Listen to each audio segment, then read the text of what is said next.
I stood freezing in my $400 bridesmaid dress outside the most exclusive botanical garden in Chicago, staring at a burly security guard who had just placed a heavy hand on my chest. Inside the glass conservatory, my sister was about to walk down the aisle to marry a man whose family was worth millions. My phone buzzed in my designer clutch. It was a text from the bride herself. "You are too toxic for my big day. It is better this way. Leave." I did not scream. I did not cry or beg the guard to let me in. I simply walked over to the welcome table, slipped a thick wax-sealed envelope into the clear acrylic gift box, and walked away. I knew something she did not. By the time they cut the cake, her perfect new husband would know exactly who he was really marrying. My name is Claire. I am 35 years old, and for my entire life I was the designated scapegoat of my family. I was the cold, analytical daughter who never quite fit into their picture-perfect world. Before I tell you what was inside that envelope and how it shattered my sister's carefully crafted facade, let me know where you are watching from in the comments below. If you have ever been pushed out by the very people who should have loved and protected you, hit the like button and subscribe. You are going to want to hear how this ends. Let us rewind an hour. I had spent the entire morning running exhausting errands for my sister Brittany. I picked up the specialty vegan macarons she absolutely had to have for the bridal party. I steamed her delicate backup veil. When I finally arrived at the botanical gardens, the string quartet was already tuning their instruments. I hurried toward the grand oak doors, adjusting the uncomfortable strapless neckline of the blush pink gown Brittany had forced all the bridesmaids to buy. That is when the security guard stepped directly into my path. He was tall, dressed in a sharp black suit, and held a thick clipboard. "Ma'am, I am going to need you to step back," he said, his voice flat and strictly professional. I offered a polite, confused smile. "Oh, I am in the wedding party. I am Claire, the bride's sister." I pointed to the matching floral arrangement pinned to my hair, assuming there was just a simple misunderstanding. He looked down at his clipboard, then back up at me, his expression completely unyielding. "Your name is on the restricted list. I have strict orders from the bride and her parents not to let you inside the venue." I stared at him, the crisp autumn wind, suddenly feeling much colder against my bare shoulders. A restricted list. At my own sister's wedding. I reached into my purse to pull out my phone, intending to call my mother Susan to clear this up. But before my thumb could even unlock the screen, it lit up with the text message from Brittany. "You are too toxic for my big day. It is better this way. Leave." Toxic. That was always Brittany's favorite word to use against me. Whenever I asked for basic respect, whenever I refused to fund her lavish influencer trips, whenever I simply existed outside of her massive shadow, I was labeled toxic. At 32 years old, Brittany had built an entire brand online as a wellness and charity influencer. To her 500,000 followers, she was an absolute angel. To me, she was the person who had spent 3 decades taking everything she wanted and leaving me to clean up her messes. I looked past the guard and through the glass doors. I could see my parents, Susan and Richard, mingling with the arriving guests, holding champagne flutes and laughing. They looked perfectly happy. They did not look like people whose eldest daughter was missing from family photos. They knew. Of course they knew. They probably helped her draft the message to ensure I would not ruin the aesthetic of her heavily sponsored wedding. A hot wave of humiliation washed over me. But years of being the family outcast had taught me how to lock my emotions away in a tight, impenetrable box. I am a forensic accountant. I deal in hard facts, in detailed ledgers, in undeniable truths. And the truth I was carrying in my purse was heavier than any insult they could throw at me. I looked back at the security guard. "Fine," I said, my voice eerily calm and steady. "I will leave. But I have a gift for the groom. I am just going to drop it in the card box right there." The guard hesitated, glancing at the welcome table situated just outside the main doors. It was adorned with white roses and featured a large clear acrylic box with a slot on top. Since I was not trying to bypass him to enter the actual hall, he gave a curt nod and stepped aside slightly, keeping his eyes glued to my hands. I walked over to the table. From my clutch, I pulled out a thick manila envelope. I had sealed it with dark red wax, pressing my thumb into it so it could not be tampered with discreetly. Across the front, I had written Jamal's name in bold black ink. Jamal was a brilliant corporate lawyer, a genuinely good man from a highly respected African-American family who had built a massive philanthropic foundation in the city. He loved Brittany deeply. He thought she was a selfless saint who ran a boutique charity for underprivileged youth. He had no idea that her charity was bleeding money. He had no idea because Brittany had been forging my signature on the independent audit reports to hide the massive discrepancy. She had embezzled $150,000 of his family's donations to fund her designer wardrobe and her luxury vacations, and she had used my name and my professional license to cover her tracks. I held the envelope over the slot. For a fraction of a second, I thought about the sheer devastation those financial statements would cause. I thought about the absolute explosion that was about to rock this beautiful, expensive day. Then I remembered the word toxic glaring on my phone screen. I opened my fingers and let go. The envelope landed with a soft thud at the bottom of the acrylic box. I turned around, walked down the grand stone steps, and got into my car. I did not peel out of the parking lot or cry on the steering wheel. I drove the speed limit, turned on the radio, and headed back to my apartment. As I drove, I thought about Jamal. We had shared dinner a few times when they first started dating. He was sharp, observant, and fiercely protective of his family's legacy. He valued honesty and integrity above all else. That was the tragic irony of this entire spectacle. He was marrying a woman who possessed absolutely none of those qualities. I parked my car in my building's underground garage. I walked into my apartment, kicked off my heels, and unzipped the bridesmaid dress, letting the expensive fabric fall to the floor. I changed into comfortable sweatpants and poured myself a generous glass of red wine. I walked over to my living room window and looked out over the city skyline. It was exactly 2:30 in the afternoon. The ceremony would be ending right about now. The guests would be moving into the grand ballroom for the reception. The best man would be gathering the gifts to secure them in the bridal suite. I took a slow sip of my wine, feeling the warmth spread through my chest. The trap was set. It was not born of malice but of self-preservation and a profound need to protect an innocent man from being permanently tied to a fraud. I set my glass down on the kitchen counter and stared at my phone. The screen was dark and silent. I knew it was only a matter of time before the timer reached 0. The silence in my apartment broke exactly 45 minutes later. The sleek black surface of my kitchen counter vibrated as my phone lit up. It was a single text message from Brittany. I did not pick it up. I just leaned over the marble island, watching the words illuminate the screen. "What did you tell security? They said you left something for Jamal." A minute passed. I took a sip of my Cabernet.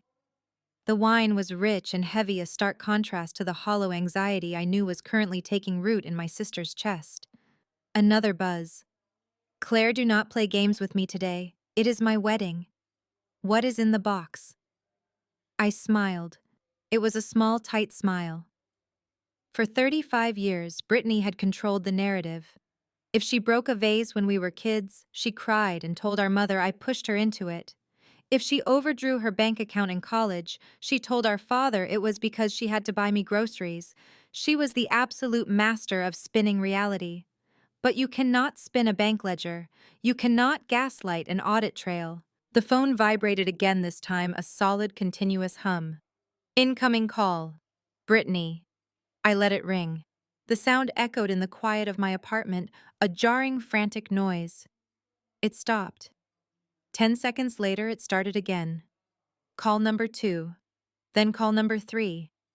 I walked over to the refrigerator, pulled out a small container of leftover risotto, and placed it in the microwave. The hum of the appliance harmonized perfectly with the relentless buzzing of my phone. By the time the microwave beeped, I had 7 missed calls. The texts began pouring in, the tone shifting violently with each notification. The arrogant bride who had banished me from the botanical gardens was rapidly evaporating, replaced by someone who was suddenly realizing she had left a massive, glaring vulnerability exposed. Answer your phone right now. Mom is furious. You are ruining the reception. If this is about the charity, you are pathetic. I stopped chewing my food. There it was. The charity. She knew exactly what she had done, and she knew exactly what I did for a living. I am a forensic accountant. I track missing money for a living. I uncover offshore accounts, untangle shell companies, and find every single cent that people try to hide. When Jamal first introduced us, Brittany had bragged to him about my job using my credentials to make our family look more impressive to his wealthy parents. She had even insisted I be the one to informally look over her boutique charities books when Jamal's family foundation pledged their massive annual donation. It was the dumbest mistake a criminal could possibly make. She handed the scene of the crime directly to the detective. My phone lit up again. Call number 12. I picked it up, but not to answer. I swiped the screen to open our message thread, leaving the read receipts on. I wanted her to know I was watching her panic. I wanted her to see that little notification confirming I had read her words and was actively choosing to ignore them. The typing bubble appeared immediately. It danced on the screen for a few seconds, disappeared, and then reappeared. She was frantic, typing and deleting, trying to figure out which angle to play. The emotional manipulation, the sibling guilt trip, the aggressive threat. She went with the threat. I know what you left in that box. If you show him those numbers, I will destroy you. I will tell his family you falsified the documents because you have always been jealous of me. They will ruin your career. I took another sip of wine. It was fascinating, really, watching a fraudster panic in real time. It is a predictable cycle. First comes the denial, then the aggressive projection. She was threatening my career, completely ignoring the fact that she had forged my signature on state tax forms. That was not just a family squabble. That was a felony. Call number 15 came through. This time it was from my mother, Susan. I watched her name flash on the screen. Susan, the ultimate enabler. The woman who had once told me I needed to dim my own light so Brittany would not feel insecure about her grades. I let it ring. Susan could not save her golden child from a paper trail. Nobody could. The notifications were relentless now. My screen was a waterfall of desperate demands.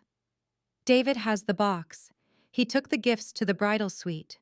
Claire, please. Call me back. I will pay you back. I just needed the money for the brand. Do not do this to me. I set the phone down on the coffee table and walked into my bathroom to run a hot shower. The steam quickly filled the room, fogging up the mirror. I could still hear the faint, muffled buzzing coming from the living room. 20 missed calls. 25. For years I had twisted myself into knots trying to be the bigger person. I had swallowed insults at holiday dinners. I had smiled when they excluded me from family vacations. I had let them treat me like an unwanted guest in my own family, all in the name of keeping the peace. But the peace they wanted was just my silence. They wanted me to quietly absorb their toxicity so they could maintain the illusion of a perfect family. Not today. Today, the illusion was going to shatter, and it was going to happen on the most expensive, highly publicized day of Brittany's life. I stepped under the hot water, letting it wash away the lingering chill of the botanical gardens. I did not need to answer my phone. I did not need to argue with my sister or listen to my mother scream at me to fix it. The envelope was already in the hands of the best man. The wax seal would be broken soon. Jamal, with his brilliant legal mind and zero tolerance for deception, would read the bank statements. He would see the transfers from the youth charity fund directly to Brittany's personal credit cards. He would see the invoices for her designer shoes paid for by donations meant for underprivileged kids. And most importantly, he would see my forged signature on the bottom line. I stepped out of the shower and wrapped a towel around myself. I walked back into the living room. The phone was finally quiet. The screen was dark. The onslaught of calls had stopped. The silence did not mean Brittany had given up. It meant the reception had formally begun, and she had to put her plastic smile back on for the 300 elite guests waiting in the grand ballroom. She had to pretend everything was perfect, while knowing a financial time bomb was ticking inside the bridal suite. I sat down on my sofa, picked up my glass of wine, and waited for the next phase to begin. The texts and calls were just the desperate thrashing of a cornered animal. The real attack was coming, and I knew exactly who they would send to break down my door. The heavy rhythmic pounding on my front door started exactly 12 minutes after the phone calls stopped. It was not a polite knock. It was the frantic, aggressive hammering of someone who felt entirely entitled to break my door off its hinges. I did not flinch. I did not get up from the sofa. I simply picked up my phone, unlocked the screen, and opened the security camera application. The live video feed flickered onto my screen in high definition. There they were. My mother Susan wearing a shimmering silver mother of the bride gown that cost more than my first car, and my father Richard sweating profusely in his custom-fitted tuxedo. They looked completely out of place in the sterile, brightly lit hallway of my apartment building. Susan was pounding her fists against the heavy wood of my door, while Richard stood behind her, his face red with a mixture of exertion and pure rage. "Open this door right now." Susan shrieked, her voice muffled through the solid wood, but crystal clear through the camera microphone. "We know you are in there, Claire. Your car is in the garage. Open the door." I took a slow, deliberate sip of my wine. I pressed the small microphone icon on my screen. "I am not opening the door," I said, my voice projecting evenly from the small speaker mounted outside. "Go back to the botanical gardens. You are missing the cocktail hour." Susan gasped, stepping back and looking directly into the camera lens. Her carefully pinned hair was starting to unravel. "How dare you speak to me like that? Open this door immediately. Your sister is locked inside the bridal suite, hyperventilating. She cannot even breathe, Claire. She is having a full-blown panic attack, and it is all your fault. You are sabotaging the most important day of her life." I leaned back against the cushions of my sofa. I did not sabotage anything. I was not even allowed inside the building, remember. "You and Brittany put me on a restricted list like a common criminal." Richard pushed past Susan, bringing his red, furious face inches from the camera. "Do not play semantics with us. Brittany told us you dropped a package in the gift box for Jamal. She is terrified." "What did you give him? What kind of twisted, jealous game are you playing?" "A jealous game." That was always their go-to accusation. Whenever I achieved something, whether it was getting a scholarship or buying my own apartment, they accused me of doing it just to make Brittany look bad. Now, when I was simply holding her accountable for a federal crime, I was just being jealous. "I did not ruin anything," I replied, keeping my voice completely devoid of the emotion they so desperately wanted to pull out of me. "I just gave Jamal his wedding gift. The truth." There was a split second of dead silence in the hallway. Through the screen, I watched the color drain completely out of Susan's face. The aggressive, righteous anger vanished, replaced by a sudden, hollow terror. She knew. She might not have known the exact dollar amount, but she knew her golden child was in deep financial trouble. "What do you mean, the truth?" Richard demanded, his voice losing its booming authority and cracking slightly. "Claire, what exactly was in that envelope?" "Bank statements," I said simply. "Wire transfer logs, audit reports. The real ones, not the ones she forged using my professional license." Susan let out a strangled cry, grabbing Richard's arm. "You gave him the charity files. Are you insane? Claire Jamal's family funded that charity. If he sees those numbers, the wedding is off. The entire family will be publicly ruined." I watched my mother panic, not over the fact that her favorite daughter was a thief, but over the fact that the theft was going to be public. That was the core of our family dynamic, perfectly distilled into a single moment. The appearance of perfection was the only religion they practiced. "She stole $150,000, I stated, speaking slowly so the microphone would pick up every single syllable. She embezzled money meant for underprivileged youth to buy designer handbags and fund her influencer brand, and she forged my signature to hide it. That is a felony. Richard slammed his open palm against the door, the loud smack echoing through the camera audio. You listen to me. You are going to call Jamal right now. You are going to tell him that those documents are fake. You are going to tell him you made them up because you are sick and jealous of your sister. Do you hear me? You will take the blame for this. I actually laughed. It was a short, sharp sound that surprised even me. You want me to confess to a crime I did not commit, ruin my own career, and destroy my professional reputation just so Brittany can marry a man she is actively robbing? She is your sister, Susan cried, leaning into the camera, her eyes wide and pleading. Family protects family. We have given you everything, Claire. We put a roof over your head. We raised you. You owe us this. You raised a scapegoat, I corrected her. You raised a punching bag. When Brittany crashed my car in high school, you made me pay for the repairs because she was too stressed about finals. When I graduated college with honors, you skipped my ceremony to take her to a spa weekend because she went through a breakup. I do not owe you a single thing. I certainly do not owe you my freedom. Claire, please. Susan's voice shifted from aggressive to a sickeningly sweet, manipulative whine. If Jamal calls off this wedding, the catering hall, the florists, the photographers, it will all go to waste.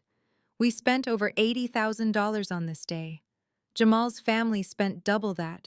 Do not do this to us. We can fix the money issue quietly. We can take out a second mortgage on the house and pay the charity back.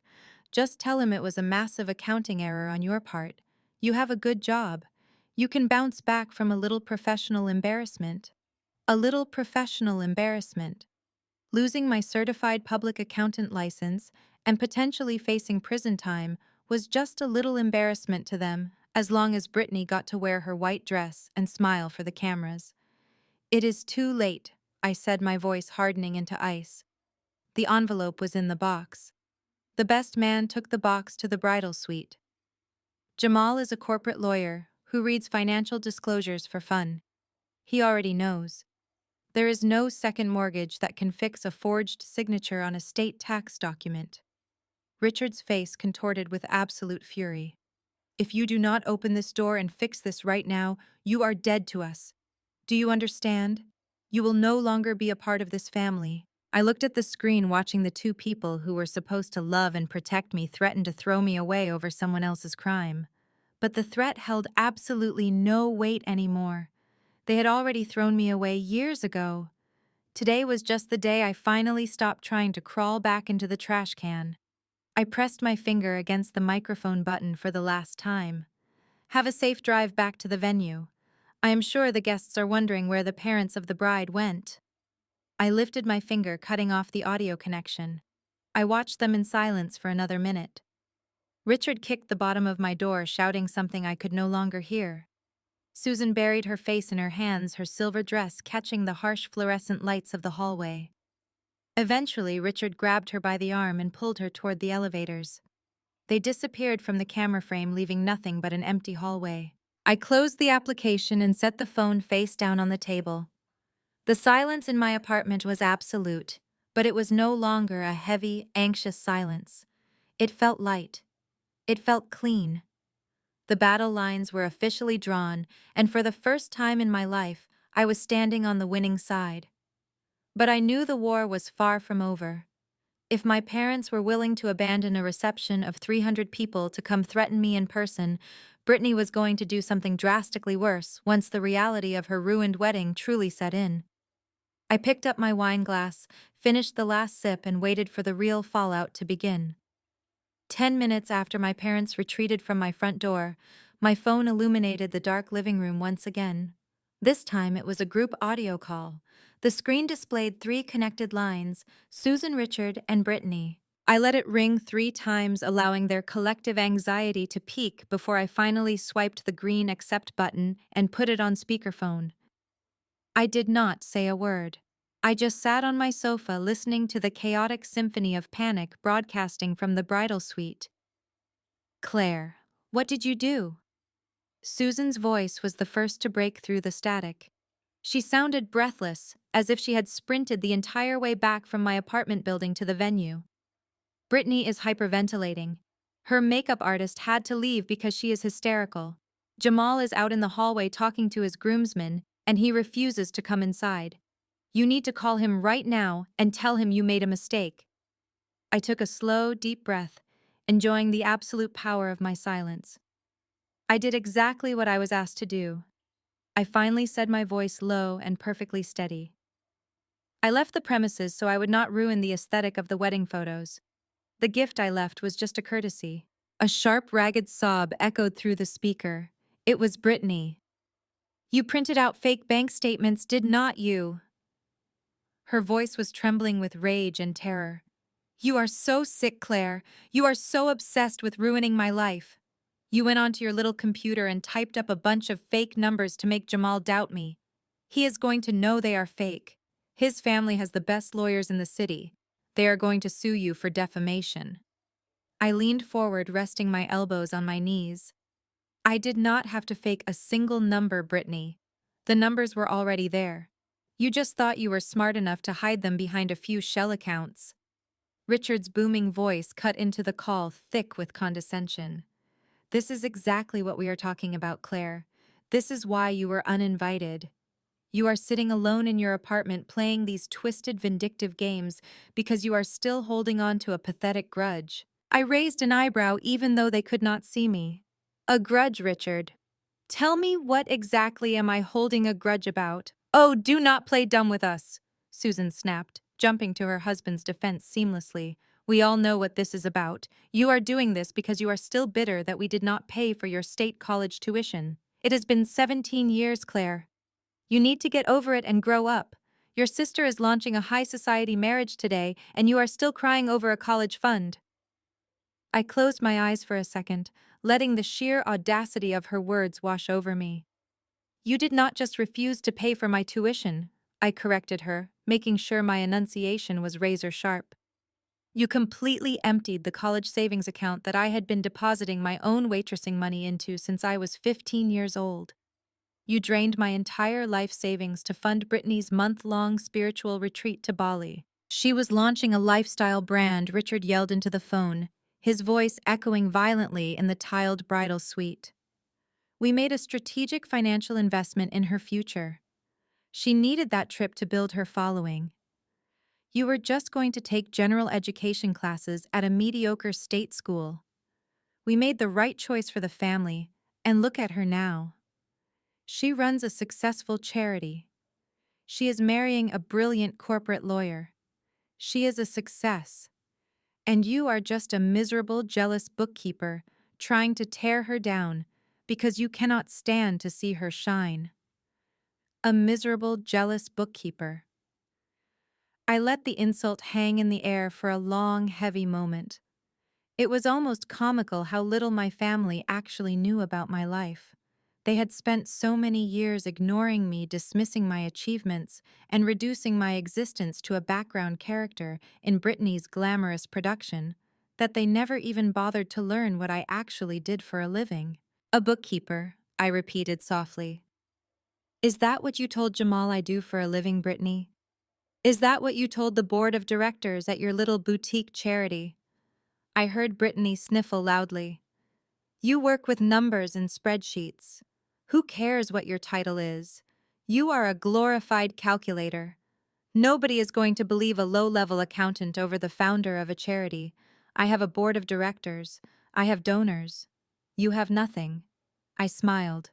It was a cold, dangerous smile. I am a forensic accountant, Brittany. I do not just balance checkbooks and file tax returns. I investigate financial crimes for federal agencies and private corporate entities. I track money laundering operations. I reconstruct destroyed financial records. I find the money that professional criminals try to hide. Total silence fell over the phone line. The sobbing stopped. The angry breathing paused. When you handed me your charity ledgers last month, I continued, my voice picking up a rhythmic, surgical precision. You thought you were handing them to a glorified calculator. You wanted me to look them over so you could casually mention to Jamal's family that your sister, the accountant, had audited the books and found everything in perfect order. You thought I would just look at your little Excel spreadsheet, see the balanced columns, and give you my blessing. Claire. Susan whispered, the arrogance completely drained from her voice. What did you do? I did my job, I said simply. I did not just look at her spreadsheet. I pulled the public tax filings for the charity. I pulled the routing numbers. I noticed the duplicate vendor invoices almost immediately. It is a very amateur mistake, Brittany. You authorized payments for youth shelter supplies, but the routing numbers attached to those vendors did not go to supply companies.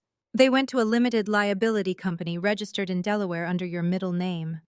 No, Brittany gasped, the sound small and terrified. You cannot access that. You do not have the clearance to access that. I have every clearance I need. When I suspect fraud, I shot back. I tracked every single disbursement. I tracked the $50,000 from Jamal's family foundation directly into your personal checking account. I tracked the $30,000 you spent on designer handbags disguised as event catering expenses. I found all $150,000 of the missing charity funds. The silence on the line was no longer angry. It was the suffocating silence of a family realizing they had just walked off a cliff. But that is not even the best part, I added, twisting the knife just a little deeper. Stealing the money was bad enough. But you needed an independent auditor's signature on the state compliance forms to keep the charity board from asking questions. So you forged my name. You forged the signature of a licensed forensic accountant on a fraudulent federal tax document. That is not just a family misunderstanding. That is identity theft and federal fraud. Richard tried to speak, his voice reduced to a dry, raspy whisper. Claire, listen to me. We can fix this. We can hire a lawyer to draft a non-disclosure agreement. We will pay the money back, every single cent. Just tell Jamal you made an error. Just tell him it was a clerical mistake and the money is accounted for. I shook my head even though they could not see me. You are not listening to me, Richard. The envelope in the gift box does not just contain my findings. It contains the printed email confession Brittany sent to her assistant about moving the funds. It contains the unredacted IP logs, proving she logged into my professional portal to forge the signature. I gave him the entire prosecution file wrapped in a red wax seal. Suddenly, a loud, sharp knocking sound echoed through the speakerphone. It was not coming from my door. It was coming from the door of the bridal suite. Brittany, a deep, resonant voice called out from the background of the call. It was Jamal. His voice was not angry. It was devoid of all emotion, which was infinitely more terrifying. I heard Susan gasp. I heard the rustling of fabric as Brittany likely backed away from the door in pure terror. Brittany, Jamal repeated, his voice cutting through the thick tension of the bridal suite. Open the door. We need to talk about this envelope. I reached forward and pressed the red button on my screen, ending the call. I leaned back into my sofa and stared at the ceiling. The gaslighting was over. The denial was over. The golden child was finally having her grand unveiling, and nobody was going to like what was hiding underneath the veil. I tossed my phone onto the cushion beside me and let out a long, slow breath. The silence in my apartment was absolute, a stark contrast to the absolute warfare I knew was unfolding inside that bridal suite. I did not feel guilty. I did not feel sad. I felt like a surgeon who had just successfully excised a massive rotting tumor from my life. I walked over to my home office desk and booted up my laptop. I had kept a pristine, encrypted digital copy of every single document I had slipped into that wax-sealed envelope. I clicked open the master file. 342 pages of undeniable, financially verified treason. Looking at the raw data, it was almost insulting how sloppy Brittany had been. She had coasted through her entire life on her looks, her charm, and our parents' endless financial bailouts, so she genuinely believed she was invincible. She thought financial crimes were just another thing she could smile her way out of. Her boutique charity was called the Horizon Youth Initiative. She hosted lavish galas, sold expensive tickets to wealthy socialites, and collected massive checks from corporate sponsors, the largest of which was Jamal's family foundation. The stated goal of the charity was to provide winter clothing, school supplies, and technology grants to foster children across the state. But the charity was nothing more than a hollow shell designed to fund her lifestyle influencer brand. I scrolled through the highlighted bank ledgers.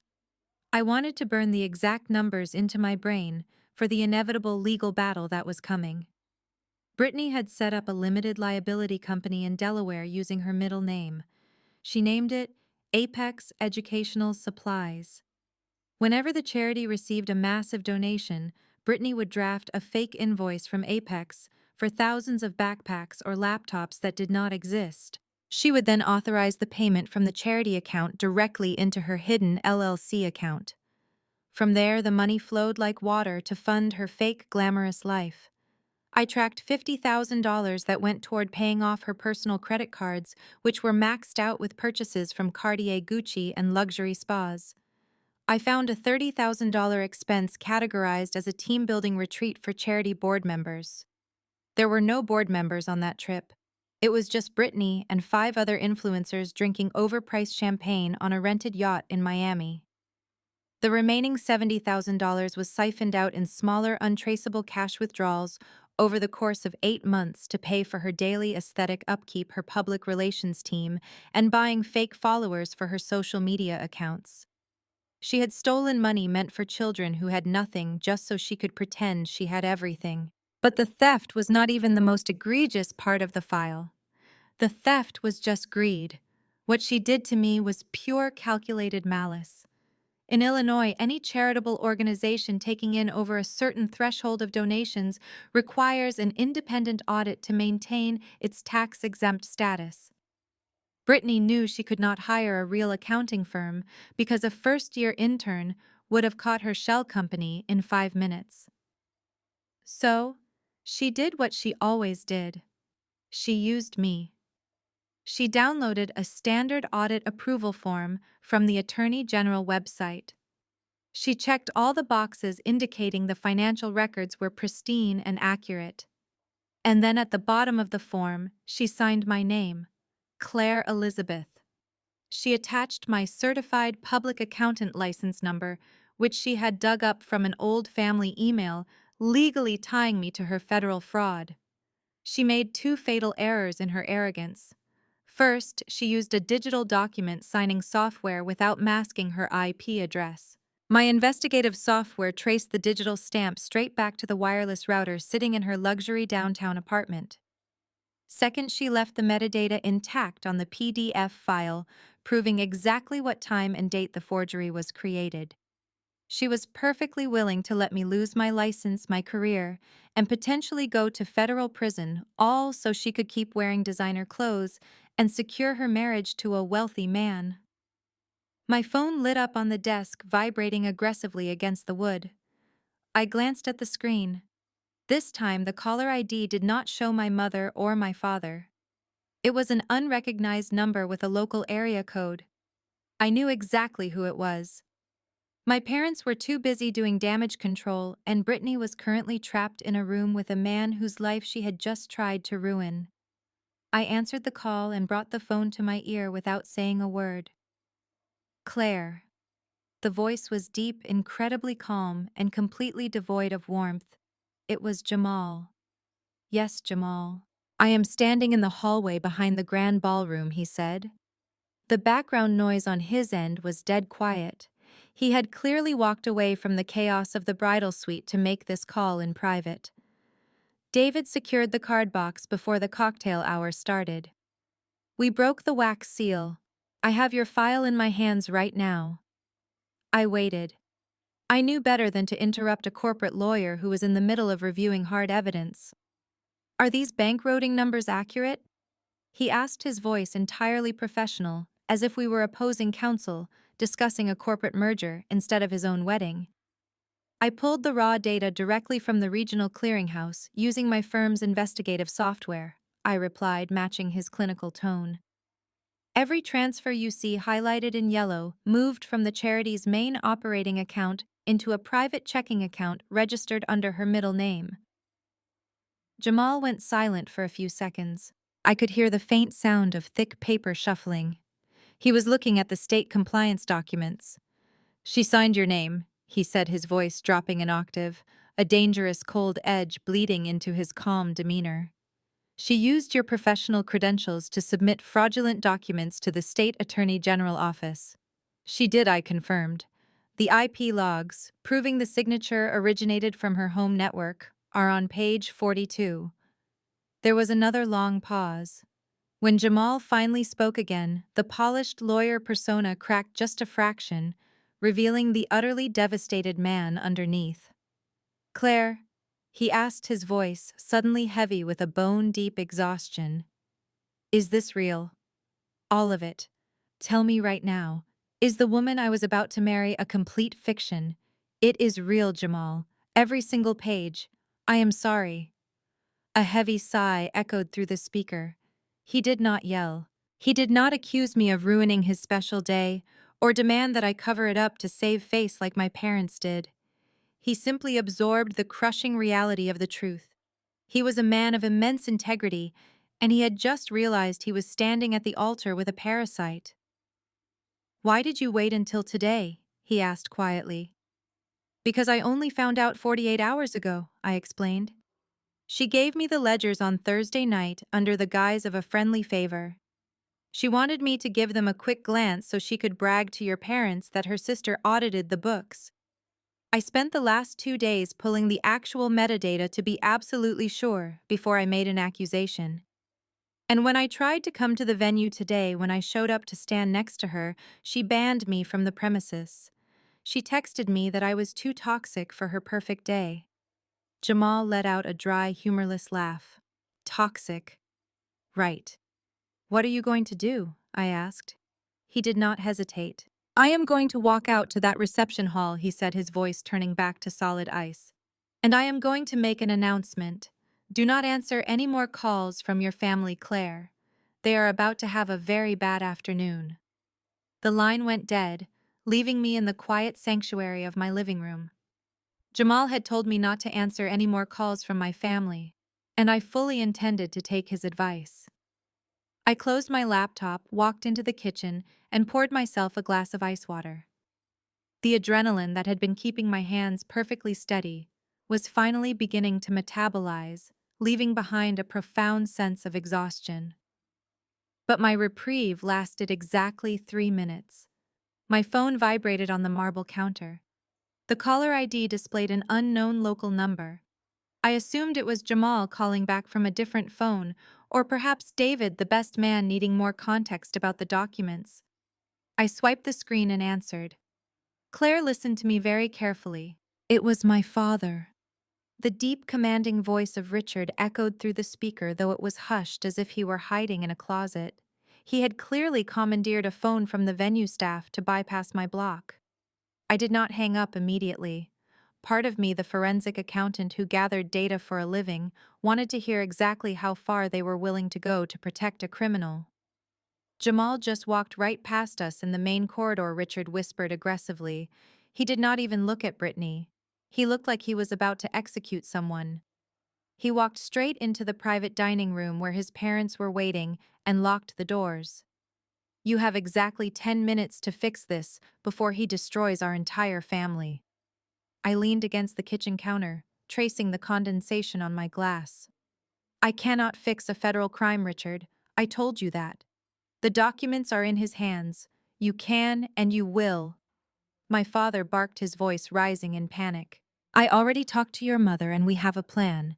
You are going to get in your car right now and drive back to the botanical gardens. I will tell security to let you in. You are going to walk into that private room, look Jamal and his parents in the eye, and tell them you made a catastrophic error." "An error?" I repeated, my tone utterly flat. "Yes," Richard insisted, his words tumbling out rapidly. "You will tell them your auditing software had a glitch. You will say you accidentally merged the charity files with another corporate client of yours, and the missing $150,000 is safely sitting in a trust account. You will tell them you signed the state compliance forms prematurely because you were overworked and stressed. I stared at the wall, genuinely marveling at the sheer delusion required to invent a lie that's spectacularly stupid.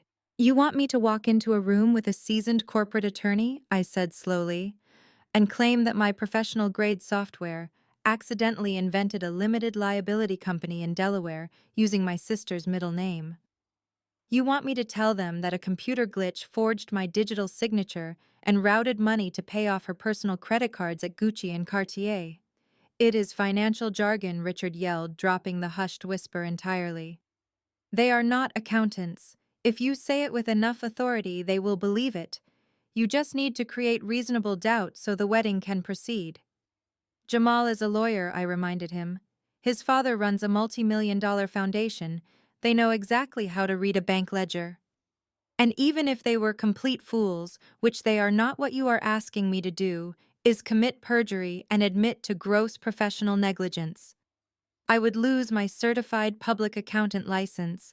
I would be fired from my firm by Monday morning. I could face criminal charges myself. Suddenly the phone fumbled and my mother's frantic, high-pitched voice took over the line. Claire, please. It is just a job. You can find another job. You can do bookkeeping for a local business. But Brittany is a public figure. If Jamal calls off this wedding because of fraud, her brand is dead. The charity is dead. Our entire reputation in this city will be destroyed. We will lose our friends. We will have to resign from the country club. I closed my eyes. There it was. The absolute bottom of the moral barrel.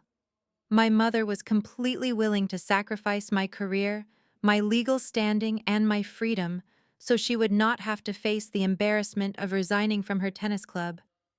The charity is already dead, Mom, I said, my voice dropping to a harsh whisper. Because it was never a charity.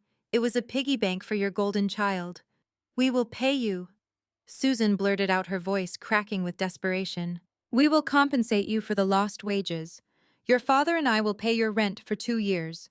We will give you the down payment for a house. Just take the blame. It was a mistake, Claire. People make mistakes.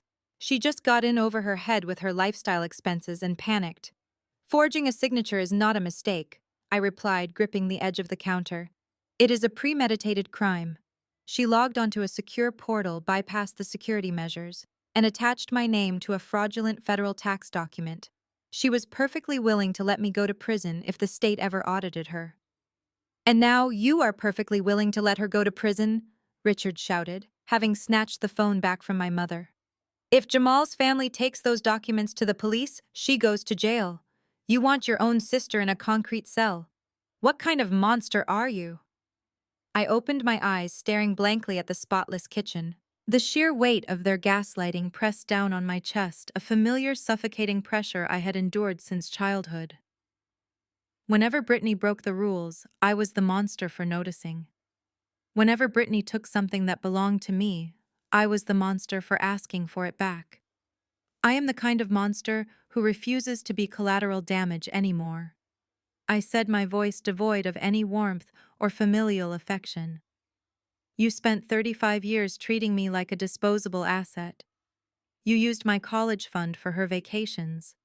You used my achievements to make yourselves look like good parents while ignoring me in private. And today, you quite literally locked me out of the building because I did not fit your aesthetic. We had to do that, Richard argued defensively. You always bring the mood down. You are always so critical of her. I am critical because she is a thief, I shot back. And you are enablers. You think you can buy my confession with 2 years of rent. My professional integrity is not for sale, Richard. Not to you, not to Mom, and certainly not to Brittany. If you do not do this... Richard threatened, his voice dropping into a vicious, ugly sneer. I swear to you, Claire, we will disown you. We will tell the entire extended family that you fabricated those documents out of spite because you have always been a bitter, jealous girl.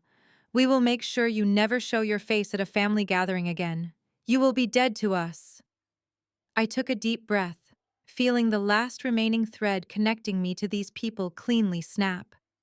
You cannot disown someone you already threw away, I said quietly. You made your choice when you let security stop me at the door. I am just making it official. Tell Brittany to get a lawyer. She is going to need a good one.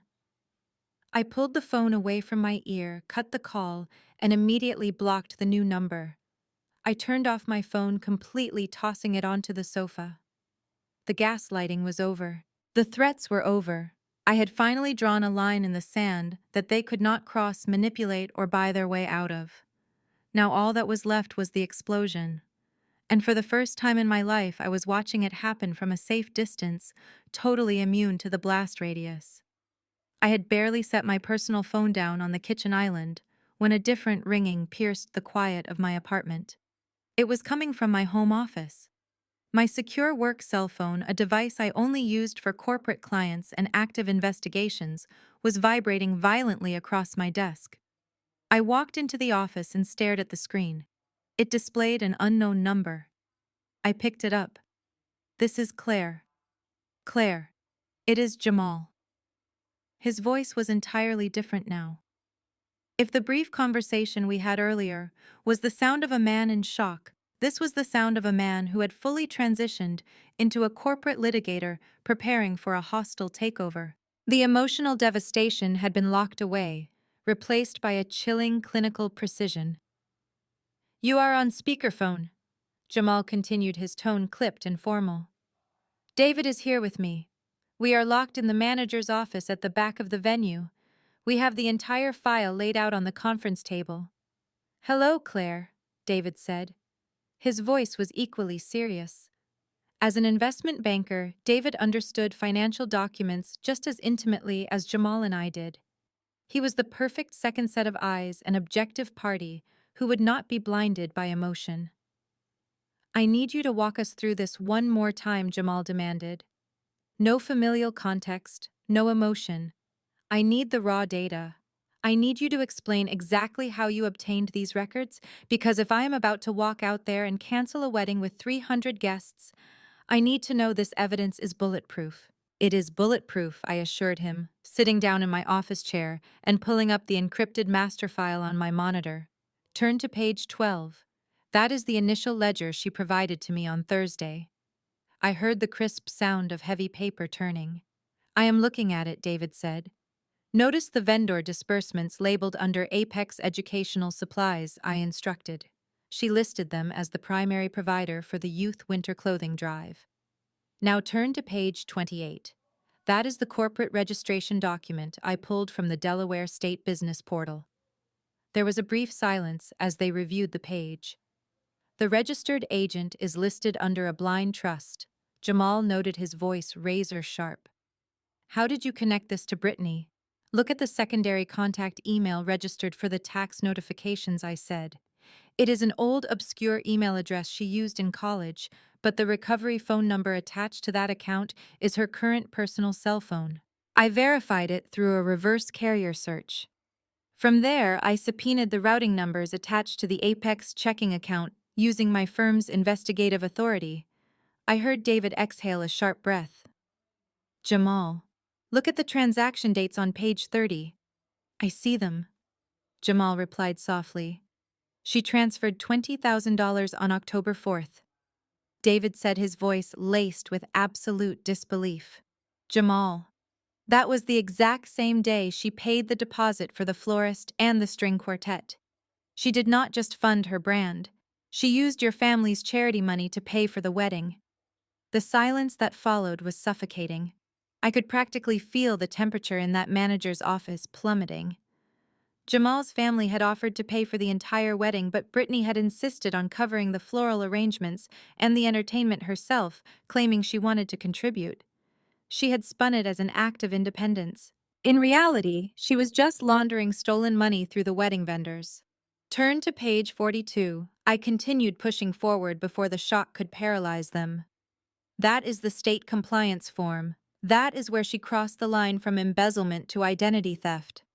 I am looking at the signature, Jamal said, his voice dropping to a low, dangerous register.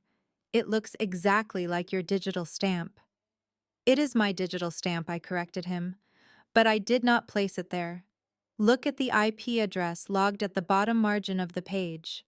My firm's software automatically tags the network origin of any applied signature. I ran that IP address. It belongs to the wireless router in her downtown apartment. She logged into the portal at 2 in the morning last Tuesday and authorized it herself. This is a federal crime, David stated flatly. Jamal, if your parents' foundation is audited, and this comes to light, the foundation could lose its tax-exempt status. They could be implicated in the mismanagement of funds. I know, Jamal said. I know exactly what this means. He paused, and when he spoke again, there was a raw, deeply unsettling edge to his voice. Claire, does your family know about this? Did they know she was stealing from us? I leaned back in my chair, staring at the glowing monitor. They did not know beforehand, but they know now. How do you know that? Jamal asked. Because they just left my apartment building, I told him, keeping my voice completely steady. My parents left the reception, drove to my apartment, and tried to force their way inside. When I refused to open the door, my father called me from a borrowed phone. He ordered me to drive back to the venue, walk into the private room, and tell you that the missing money was the result of a software glitch.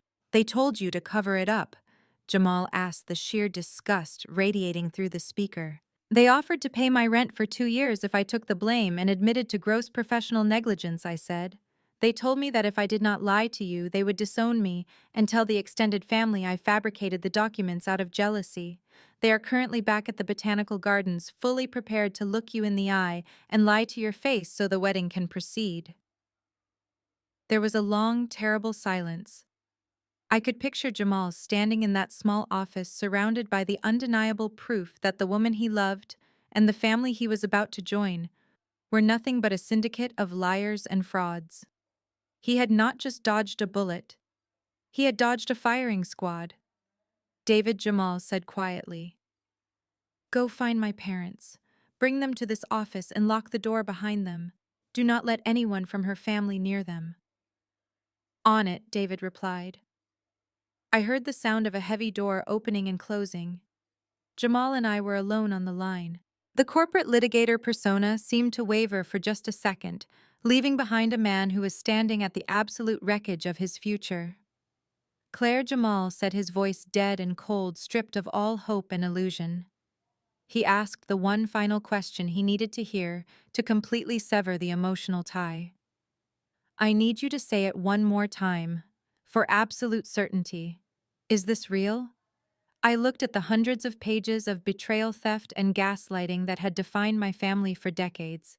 It is real, Jamal, I confirmed. Every single word. Jamal did not say thank you. He did not say goodbye. He hung up the phone without another word. The line clicked dead, and I knew the point of no return had finally been crossed. The bride was about to meet her judge. I stared at the dead phone in my hand. The quiet hum of my computer tower was the only sound in my office. Jamal was a man of action.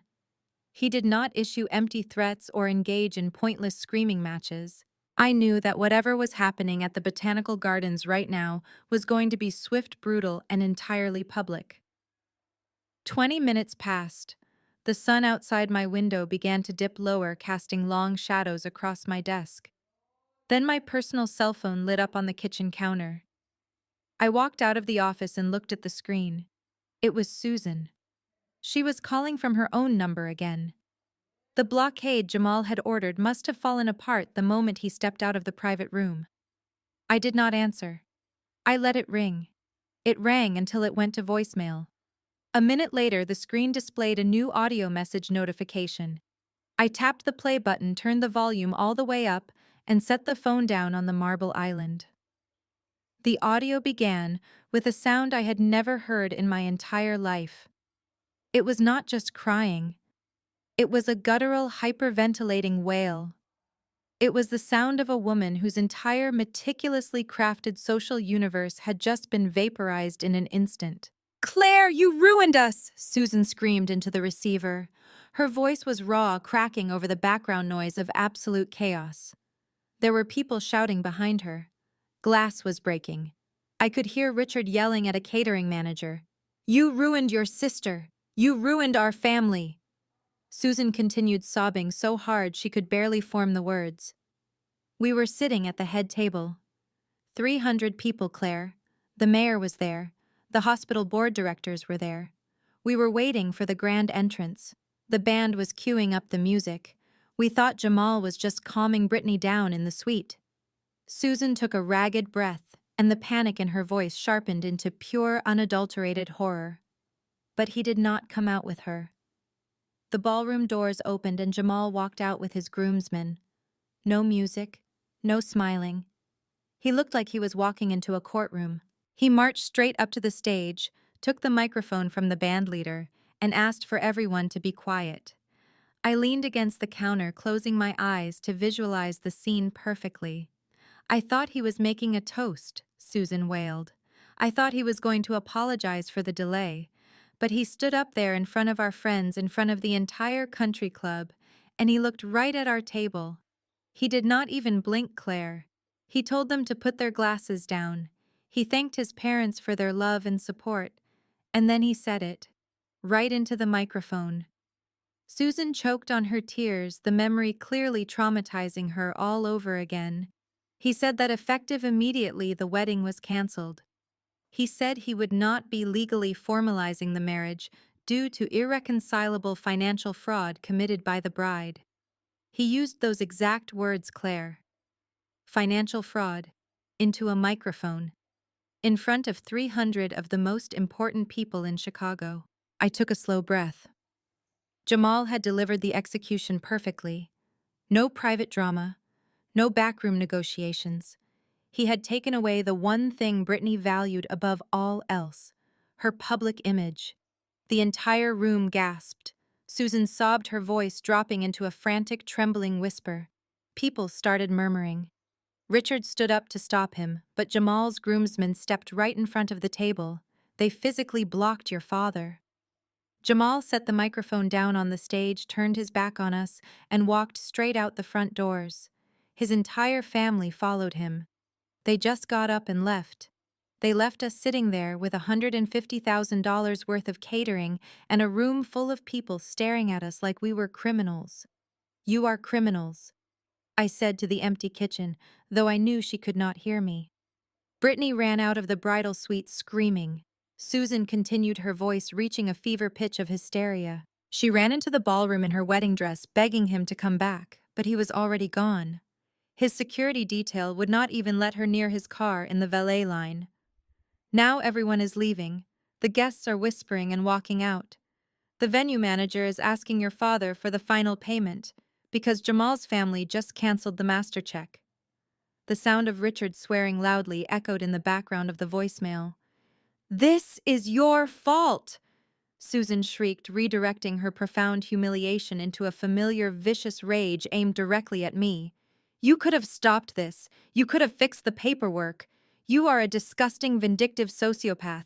You planned this just to destroy her. I hope you are happy sitting alone in your apartment because you are dead to us.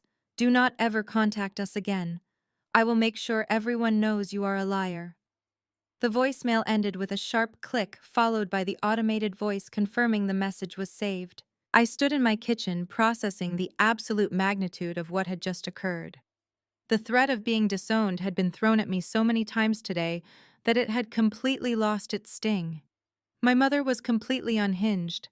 She was standing in the ruins of an $80,000 party, watching her social standing evaporate in real time, and she still could not grasp the reality of the situation. She still thought this was about a sibling rivalry.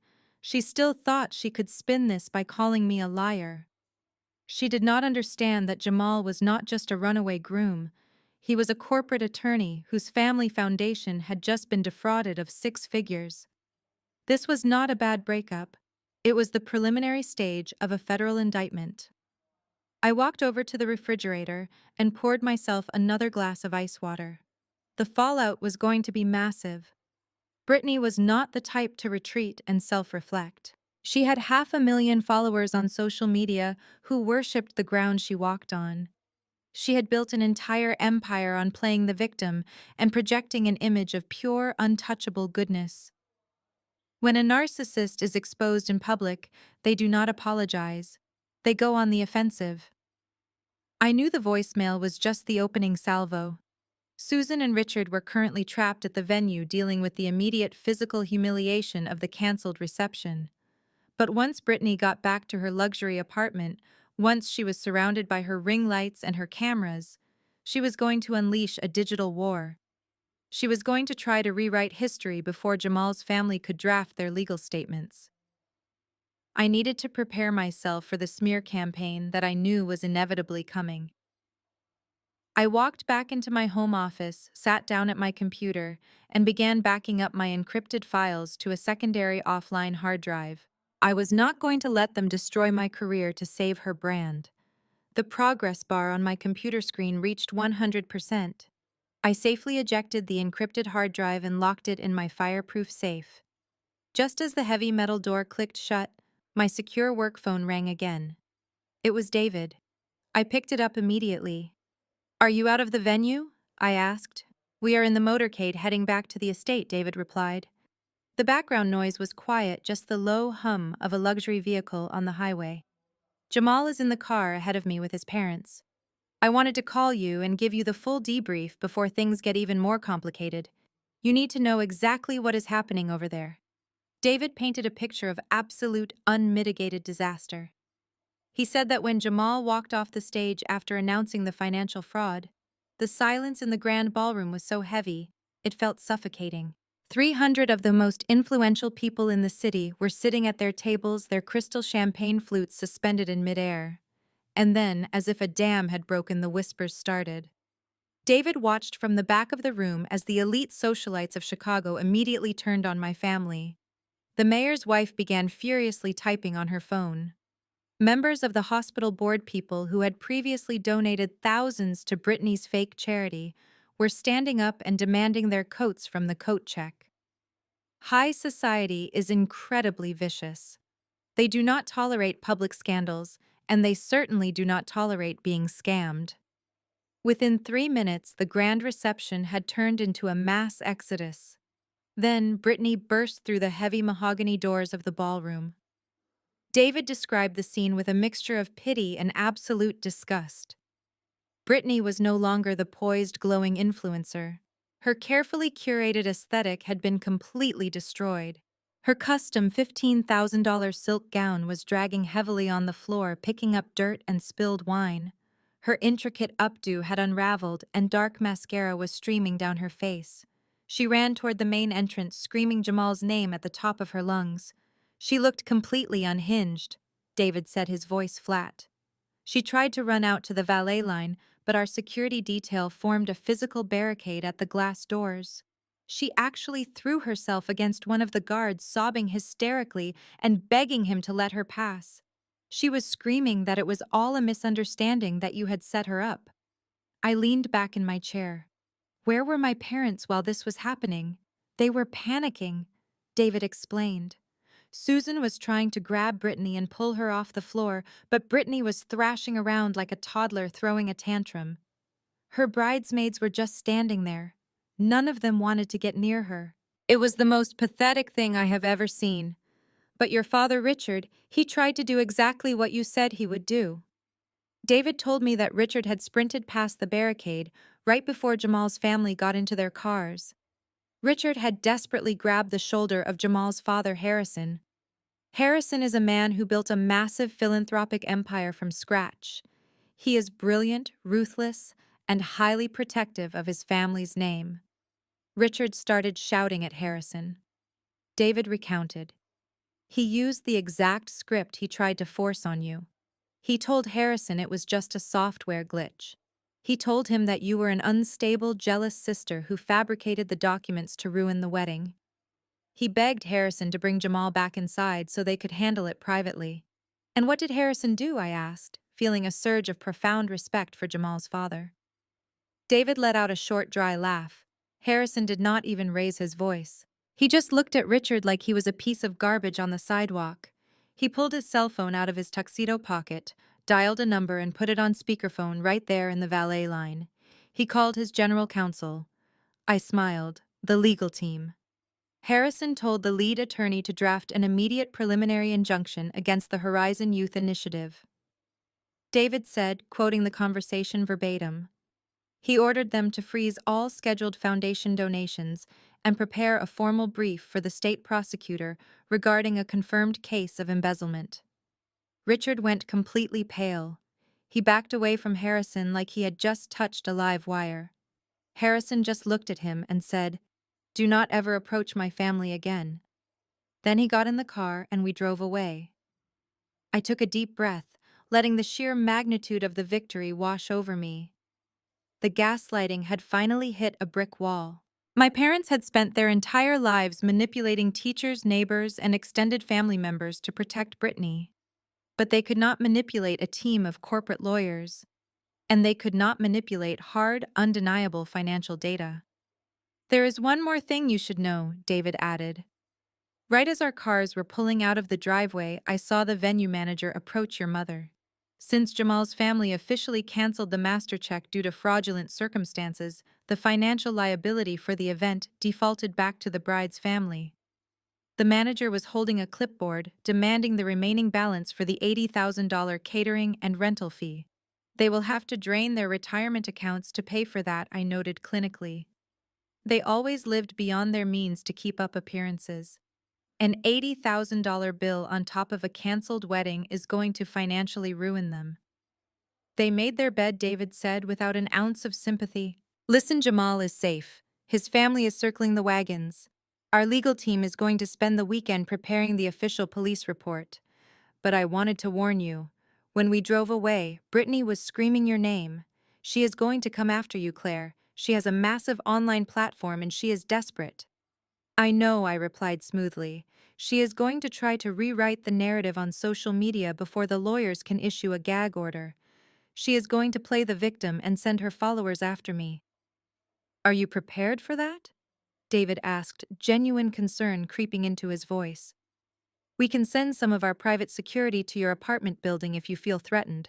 "That will not be necessary," I assured him. "Physical intimidation is not her style. She is going to wage a digital war. But let her try. Every lie she posts is just going to be another piece of evidence I can use against her when the fraud investigation officially opens. Tell Jamal I am keeping my phone off and to have his lawyers contact my firm on Monday morning. I will formally hand over the entire forensic portfolio to his legal team." "Understood," David said. "And Claire, thank you. You saved my best friend from making the biggest mistake of his life. You are a good person." "I did what was right," I said softly. "Take care of him, David." I hung up the phone and set it down on the desk. A good person. The words echoed in my quiet office. For 35 years, I had been the toxic one, the difficult one, the ungrateful daughter. Now the people who mattered saw the truth, and the people who lied were currently standing in a deserted ballroom surrounded by melting ice sculptures and an $80,000 bill.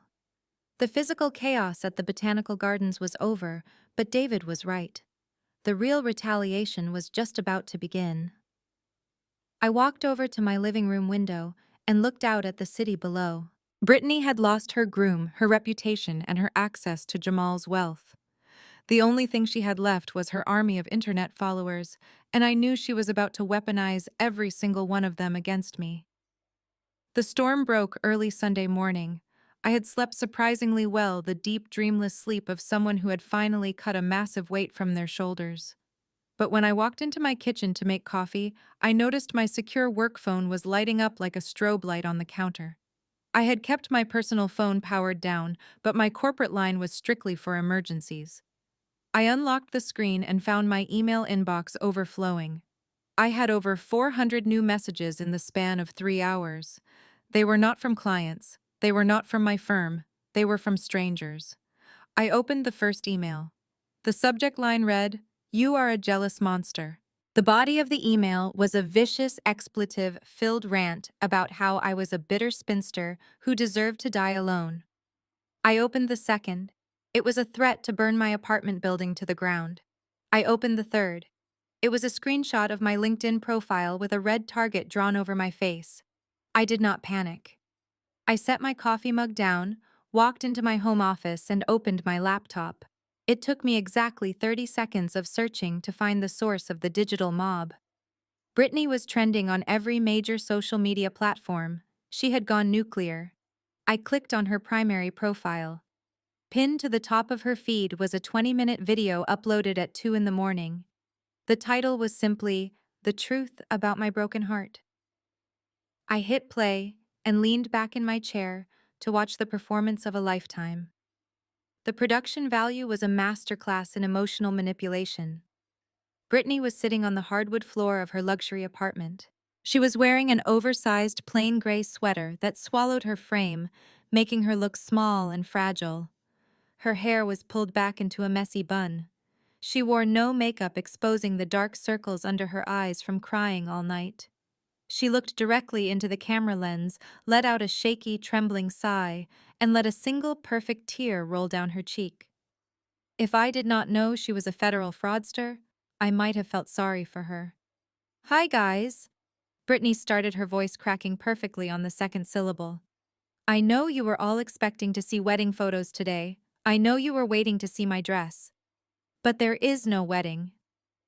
The man of my dreams walked away from me yesterday, and he did it because my own sister framed me for a crime I did not commit." I watched, completely fascinated by the sheer audacity of her lies, as she spun a narrative of pure, unadulterated fiction to her 500,000 followers. She did not just deny the embezzlement. She turned herself into a tragic martyr and painted me as a clinically insane, jealous villain. My older sister Claire has always struggled with her mental health. Brittany told the camera, wiping her eyes with the sleeve of her oversized sweater. "I have spent my entire life trying to support her. I gave her money. I tried to include her in my life. But she has always harbored this deep, dark jealousy toward me. When Jamal and I got engaged, she spiraled out of control. Her behavior became so toxic and erratic that my parents and I had to make the heartbreaking decision to ask her not to attend the ceremony. We just wanted a peaceful day." Brittany paused, looking down at her hands as if the memory was too painful to bear. "But she could not let me be happy," Brittany whispered. "She is an accountant. She knows how to manipulate financial software." Out of pure spite, she went onto her computer and fabricated hundreds of pages of fake bank ledgers. She created fake documents claiming I was stealing from my own charity, the charity I poured my heart and soul into. She slipped those fake documents to Jamal right before I walked down the aisle. She destroyed his trust in me. She destroyed my wedding. The video cut to a montage of her crying, interwoven with clips of her charity work, smiling with underprivileged children and looking lovingly at Jamal. It was brilliant propaganda. She had successfully weaponized her audience, presenting them with a clear, undeniable enemy to attack on her behalf. I scrolled down to the comment section. It was an absolute bloodbath. Her followers were rabid. The parasocial bond she had cultivated with them over the years meant they viewed an attack on her as a personal attack on themselves. They were demanding justice, but more dangerously, they were organizing. Within hours of the video going live, her most dedicated fans had launched a coordinated doxing campaign against me. I watched the live feed on an anonymous account as they dug through public records. Someone found the address to my apartment building and posted it in the comments. Someone else found my personal cell phone number. Then they found my professional footprint. Links to my employer's website were being shared across multiple platforms. People were coordinating mass email campaigns to the senior partners at my accounting firm, demanding that I be fired immediately for being a sociopath who uses company software to forge documents and stalk family members. They were leaving one-star reviews on the firm's public directory, claiming the company employed a criminal. The digital attack was systematic and ruthless. They were trying to isolate me, terrify me, and destroy my ability to earn a living. A normal person would have been paralyzed with fear. They would have deleted their social media, unplugged their router, and hidden under their covers. But Brittany had fundamentally misunderstood who she was attacking. She thought I was just an older sister she could bully into submission. She forgot that I track criminals for a living. I look at chaotic datasets and find the actionable intelligence. I did not delete a single profile. I did not hide. I went to work. I opened a new encrypted folder on my desktop and named it Defamation Exhibit A. I started my screen recording software. I played Brittany's entire 20-minute video capturing every single verifiable lie she told her audience. I recorded her explicitly stating that I fabricated federal documents. I recorded her stating that I suffered from mental illness, a direct and malicious attack on my professional competency. Then I moved to the comment section. I documented the user profiles and IP addresses of the individuals posting my home address and phone number. I took high-resolution screenshots of the emails flooding my corporate inbox. I compiled a massive spreadsheet detailing the timeline of the digital assault, cross-referencing the most aggressive threats with the public profiles of the people sending them. Brittany thought she was winning the public relations war. She did not realize she was handing me a $1 million civil lawsuit wrapped in a neat digital bow. In Illinois, defamation per se includes false statements that directly attack a person's professional integrity or accuse them of a crime. By telling 500,000 people that I forged financial ledgers, she had crossed the line from a family dispute into massive financial liability. I spent 5 hours meticulously categorizing the evidence. My apartment was quiet, but the screen in front of me was a war zone. I felt completely detached from the emotional weight of it all. The woman crying on the screen was not my sister. She was a hostile entity, and I was building the cage that was going to hold her. By early afternoon, the local news outlets had started picking up the story. Influencers' high society wedding canceled, amid family sabotage claims. The headlines were sensational, completely feeding into Brittany's narrative. I knew Jamal's family was likely watching the same coverage, preparing their own legal counteroffensive, but they were bound by the slow, deliberate pace of corporate law. Brittany was moving at the speed of the internet, but the digital mob was only the first wave of the attack. Brittany was a coward who hid behind screens, but my parents were entirely different.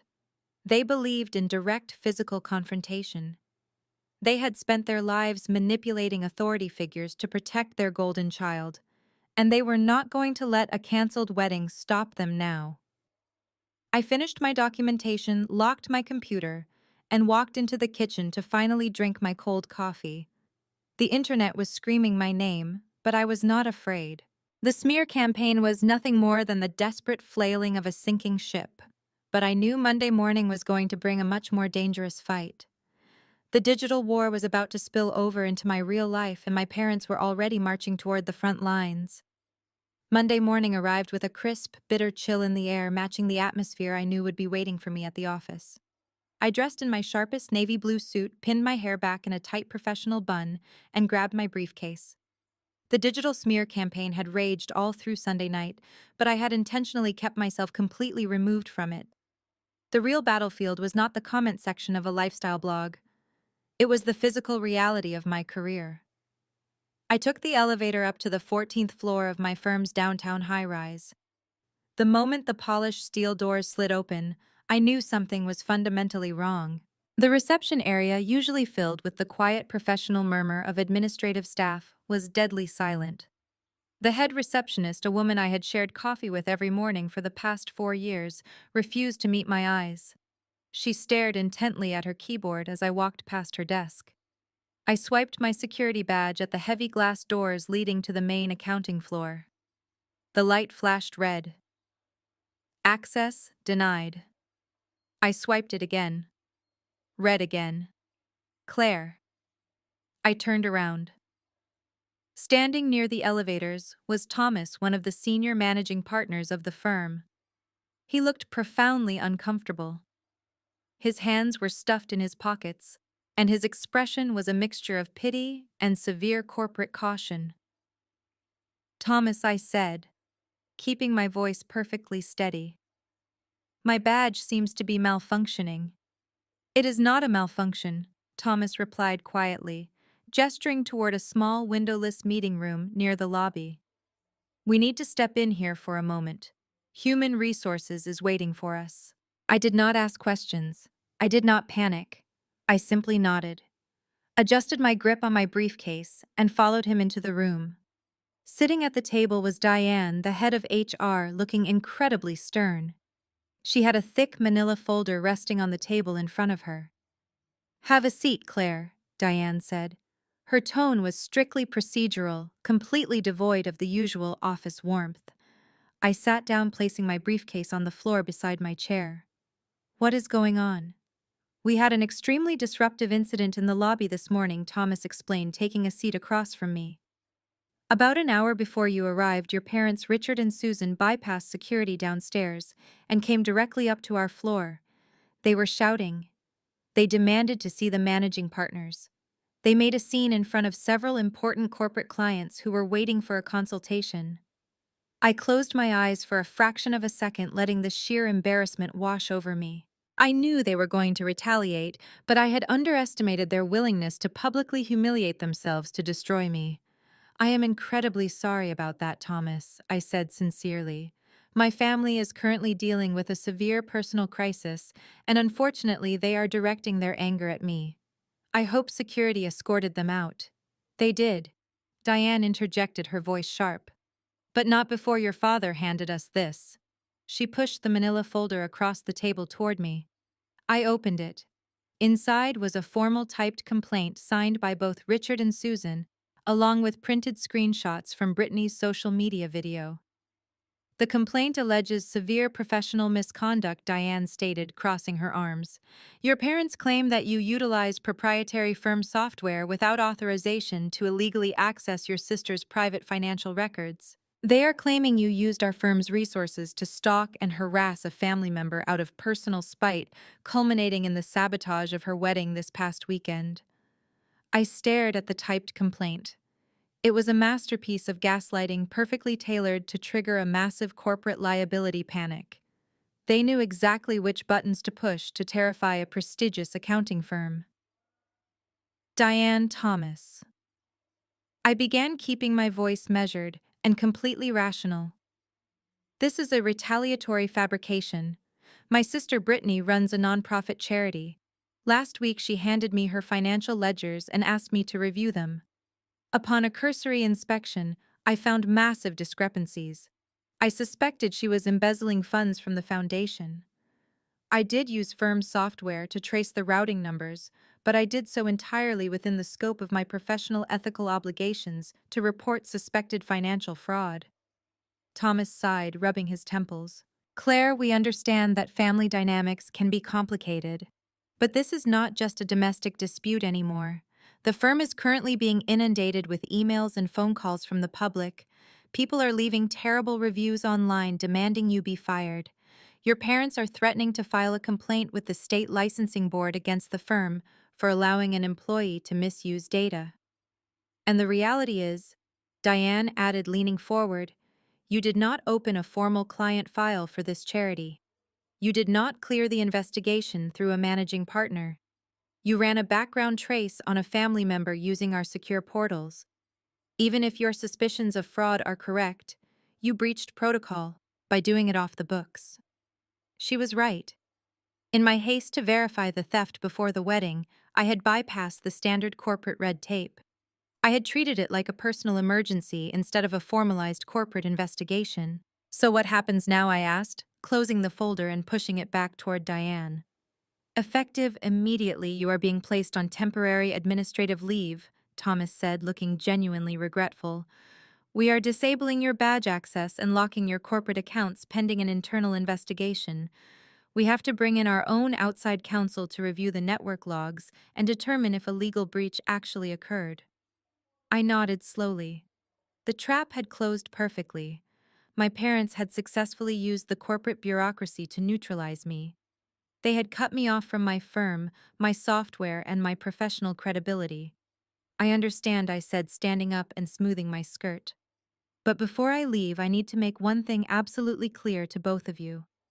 I did not just find evidence of embezzlement. I found evidence that my sister forged my digital signature, tying this firm to a fraudulent state compliance form. I was gathering the data to protect myself and, by extension, to protect this firm from federal liability." Thomas blinked, the color draining slightly from his face. "Forged your signature," Yes, I confirmed. The internal network logs you are about to review will prove that I pulled the data on Thursday.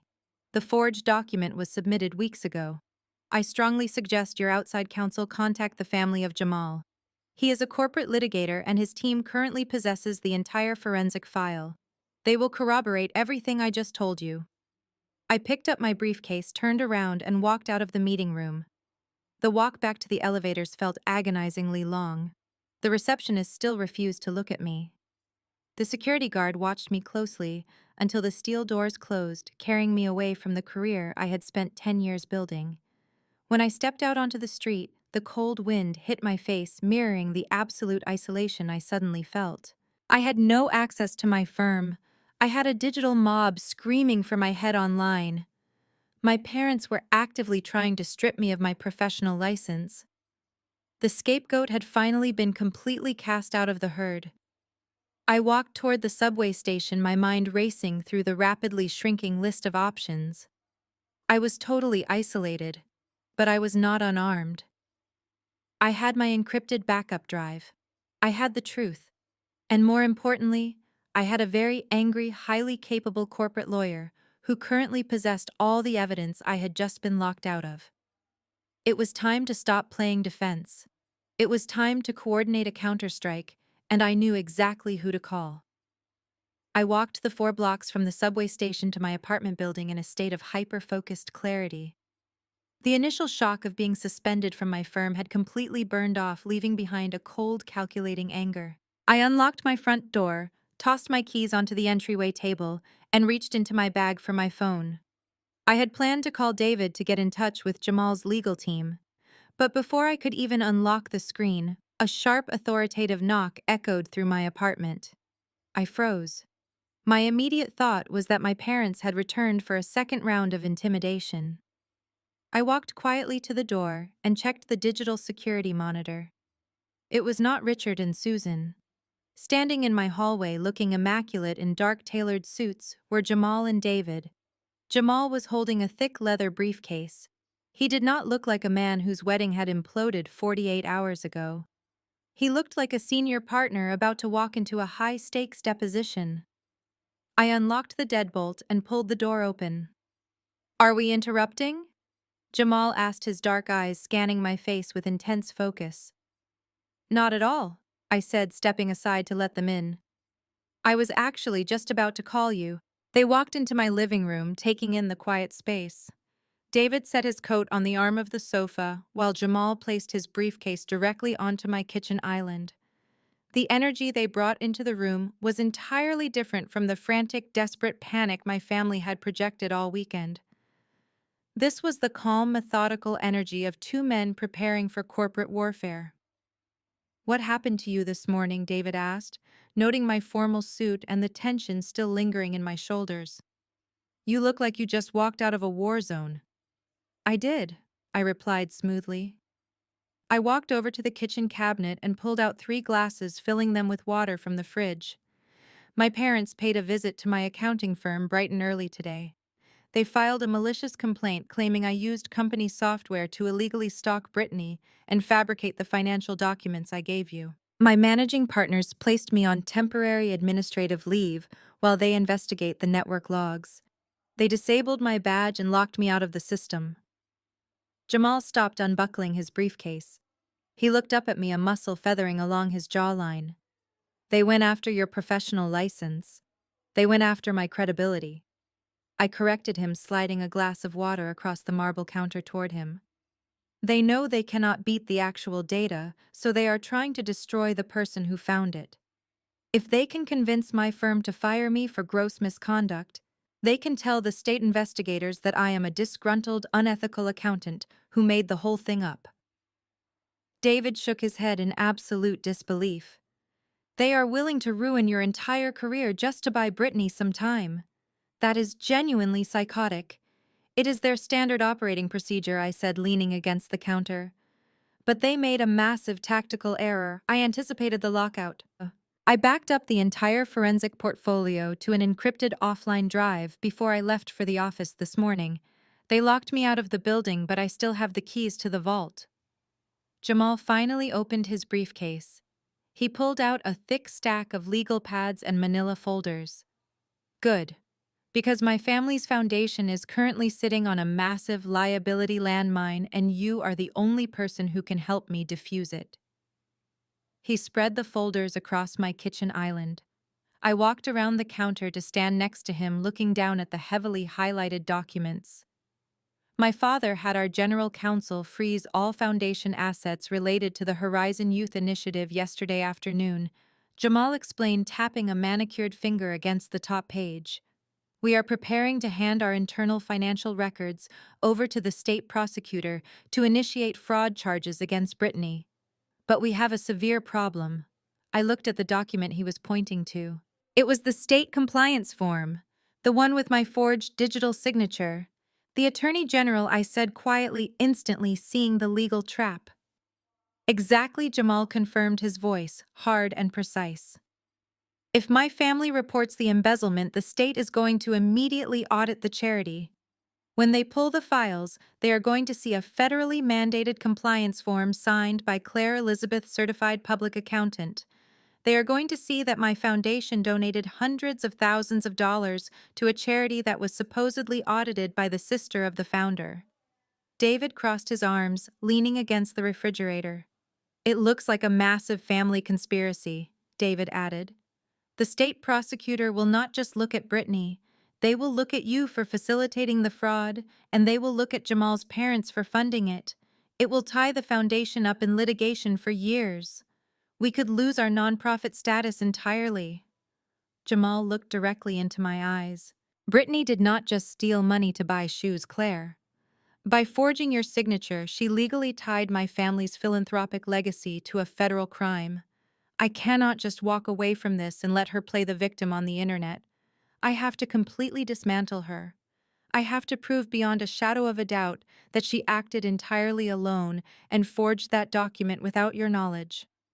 I pulled my encrypted hard drive from my blazer pocket and set it on the island next to his legal pads.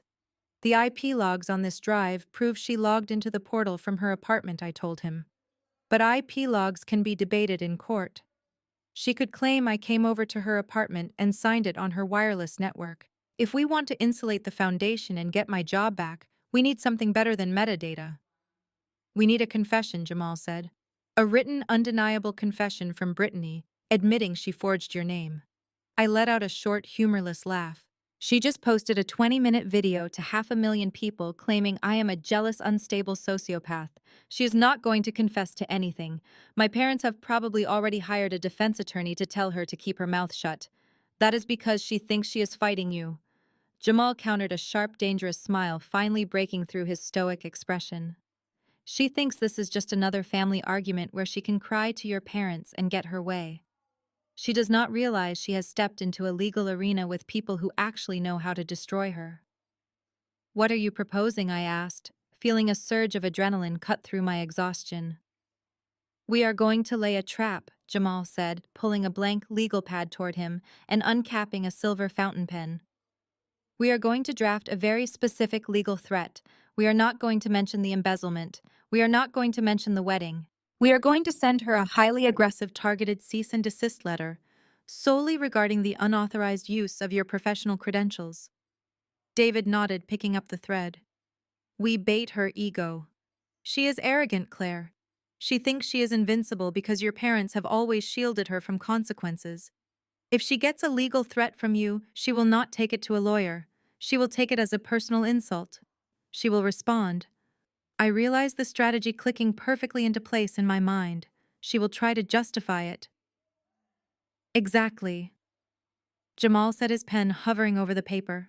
We draft the letter to sound incredibly threatening, but specifically tailored to trigger her narcissism. We accuse her of being too incompetent to manage her own paperwork. We insult her intelligence. We make her so angry that she fires back an email trying to put you in your place.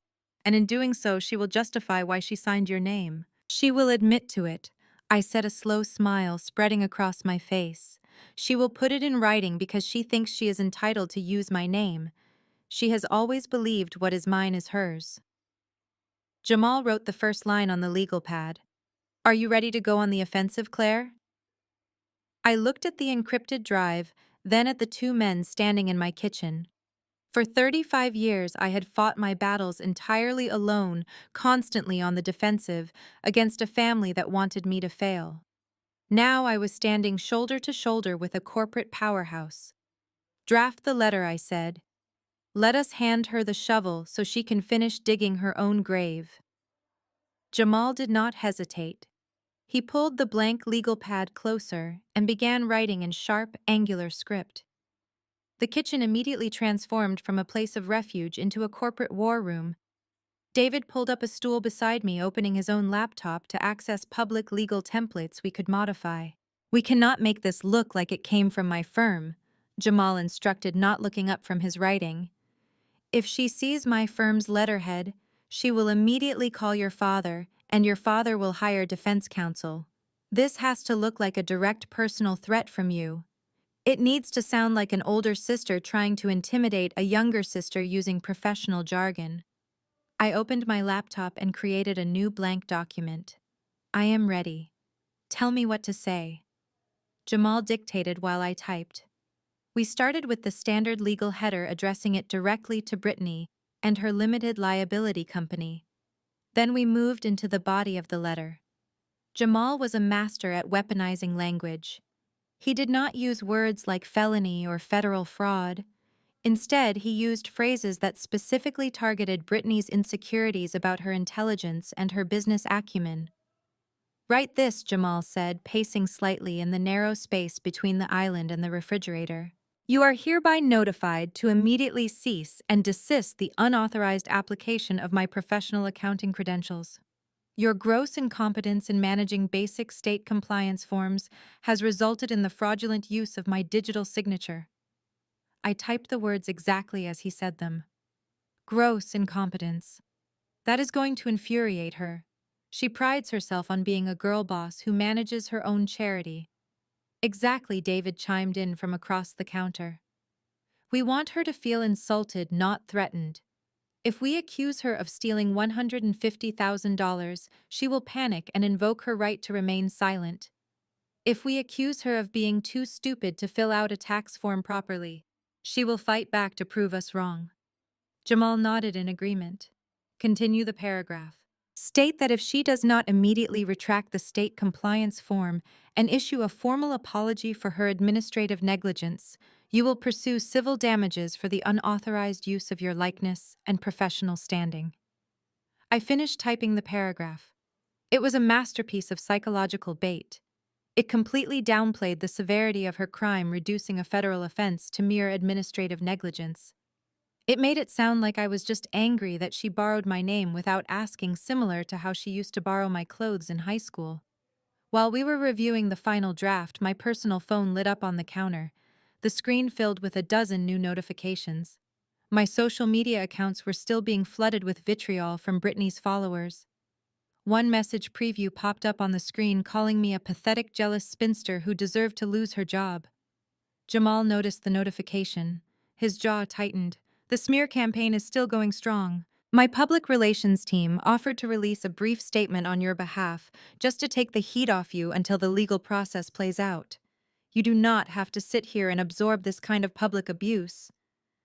I reached over and flipped my phone face down. No. Let them scream. Let her followers trend her name and write their hit pieces. David looked up from his laptop, surprised. You are just going to let her control the public narrative. She is literally trying to ruin your life on the internet right now. That is exactly why we cannot interrupt her, I explained, looking between the two of them.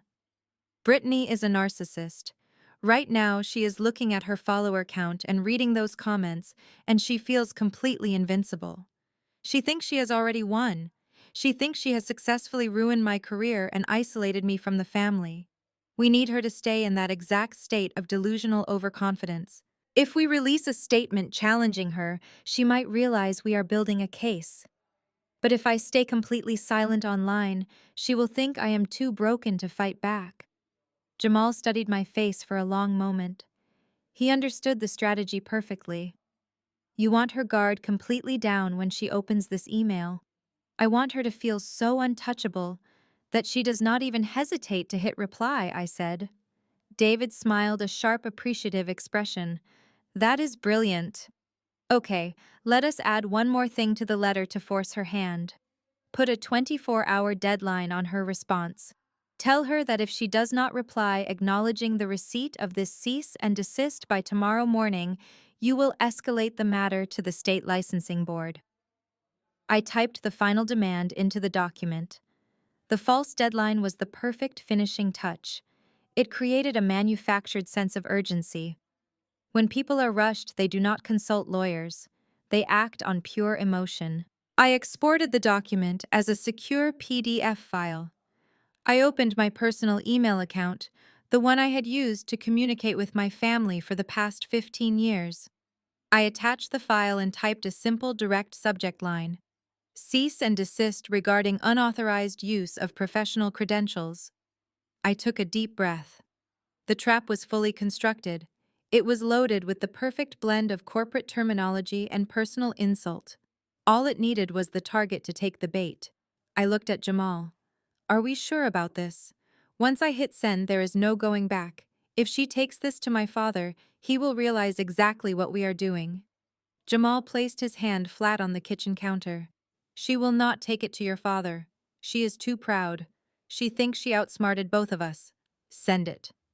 I moved the cursor over the blue send button. I thought about the security guard at the botanical gardens blocking my path. I thought about my mother standing in my hallway, demanding I take the fall for a federal crime to save a catering deposit. And I thought about the thousands of strangers currently sending me death threats because my sister could not afford to buy her own designer shoes. I pressed the trackpad. The email vanished from my outbox, sent directly to Brittany's primary inbox. Now we wait, I said, closing my laptop. The three of us sat in the quiet of my apartment. The corporate war room had gone still. There was nothing left to draft, nothing left to strategize. We had placed the legal landmine perfectly in her path. Now the only question was whether her ego was massive enough to step on it. Given everything I knew about my sister, I was absolutely certain she would not be able to resist. The wait was agonizingly short. I had expected Brittany to take at least a few hours to simmer, perhaps draft a few angry texts or complain to our mother before responding. But a narcissist who has just had their intelligence insulted does not have the capacity for delayed gratification. Exactly 42 minutes after I clicked, send a sharp chime echoed from the speakers of my laptop. Jamal, who had been reviewing his foundation ledgers at the kitchen island, immediately looked up. David stopped mid-sip of his coffee. I walked over to the table and tapped the trackpad to wake the screen. There it was. A new message in my primary inbox. The sender was Brittany, and the subject line was a direct reply to my cease and desist. She took the bait. I said, my voice barely above a whisper. Jamal set his pen down and walked around the counter to stand right behind my chair. David abandoned his coffee and joined us on my other side. We were three professionals staring at the screen like it was a live explosive. Open it, Jamal instructed, his tone entirely clinical. Let us see how deeply she dug the hole. I double-clicked the email. The message opened, filling the center of the screen. It was not a brief, dismissive reply. It was a massive wall of text completely devoid of standard formatting or basic professional courtesy. It was a digital temper tantrum typed so fast, I could almost see her acrylic nails hammering the keyboard. I started reading aloud, so the words could fully register in the room. How dare you send me legal threats, you absolute psychopath. You are completely delusional if you think you can intimidate me with your fake corporate jargon. I am not incompetent. I run a highly successful organization, while you just sit in a cubicle crunching numbers for people who actually matter. You are just doing this because your pathetic little stunt at my wedding backfired and everyone knows you are crazy. I paused, glancing up at Jamal. He did not react to the insults. His eyes were scanning ahead, looking for the actionable data. Keep going, he said. I looked back at the screen and continued reading.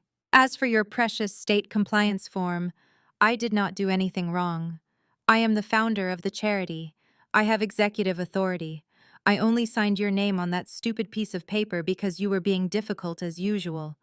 The state needed an auditor's signature by the end of the month, and I was not going to let my charity lose its status just because my sister is a bitter spinster who will not answer my calls.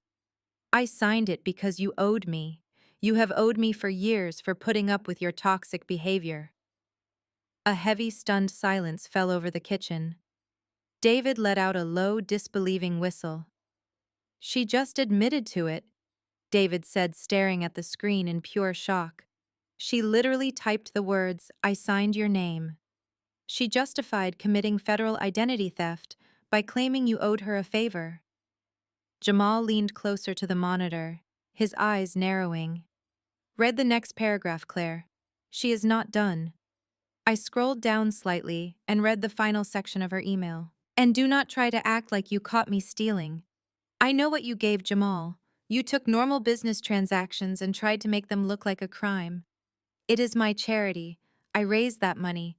I simply borrowed some of the capital to fund the marketing budget for my lifestyle brand. Mom and Dad already said they would put the money back from their retirement accounts before the fiscal year ends, so there is literally no missing money.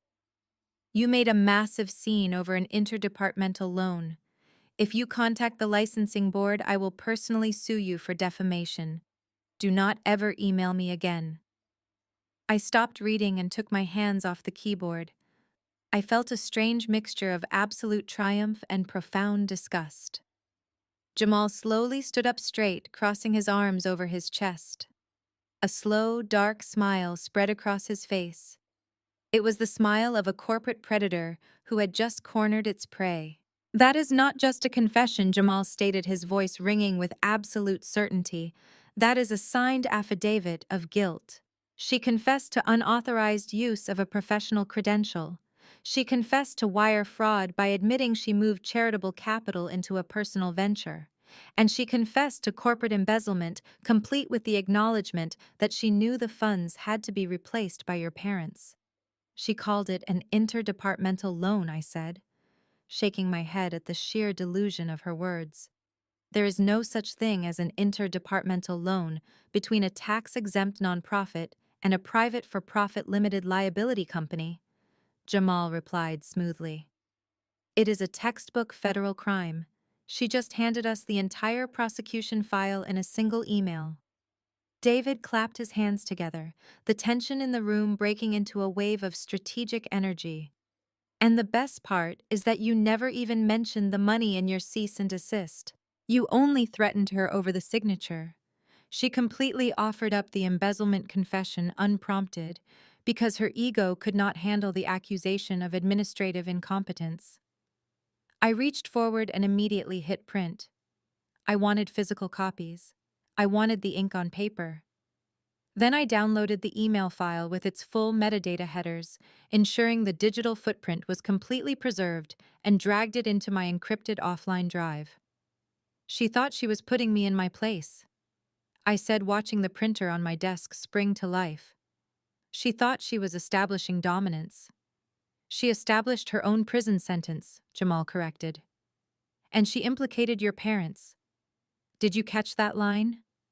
Mom and Dad already said they would put the money back. That means Richard and Susan are fully aware of the financial deficit and are actively conspiring to cover it up. They are accessories after the fact. The printer spit out 3 crisp copies of the email. I handed one to Jamal and one to David, keeping the third for myself. So, what is our next move? I asked, looking at Jamal. Do we take this straight to the police? Do we send it to my managing partners to get my job back? Jamal folded the printed email and slid it into the inside pocket of his suit jacket. We do not go to the police yet. If we involve law enforcement right now, they will freeze everything, and your parents might find a way to quietly liquidate their assets and flee. We need to lock them into a corner where they surrender completely on our terms. Before I could ask what those terms were, my secure work phone lit up on the counter. It was not a number I recognized, but it was not blocked either. I picked it up and answered cautiously. Claire, it is Richard. My father's voice was completely different from the screaming, threatening tone he had used over the weekend. He sounded exhausted, cornered, and incredibly dangerous. He had clearly realized that screaming at me through a Ring camera was not going to work. I put the phone on speaker and set it on the island so Jamal and David could hear. "What do you want, Richard? We need to talk," he said, his voice tight with forced diplomacy. "I am sitting here with your mother and Brittany. The situation has spiraled entirely out of control. We need to handle this as a family quietly and behind closed doors. I have drafted a non-disclosure agreement. We are willing to offer you a significant financial settlement if you and Jamal sign it and hand over all your copies of those ridiculous financial documents." I looked at Jamal. He nodded slowly, signaling me to play along. "Where do you want to meet?" I asked. "My house," Richard instructed. "Tonight at 7, just you and Jamal."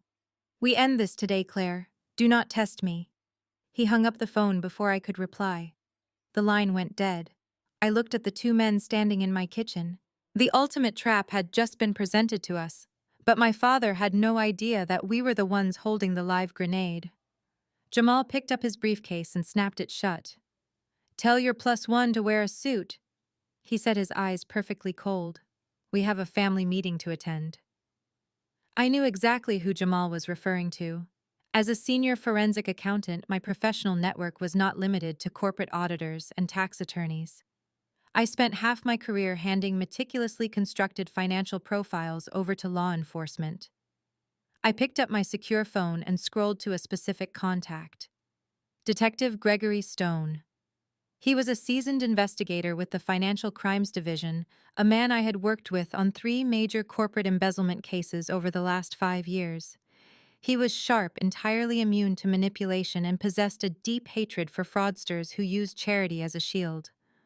I called him and put the phone on speaker. When Stone answered, I did not waste time with pleasantries. I gave him a 2-minute summary of the Horizon Youth Initiative, the forged state compliance form, and the email confession I had just received. I forwarded the encrypted drive link directly to his secure server while we spoke.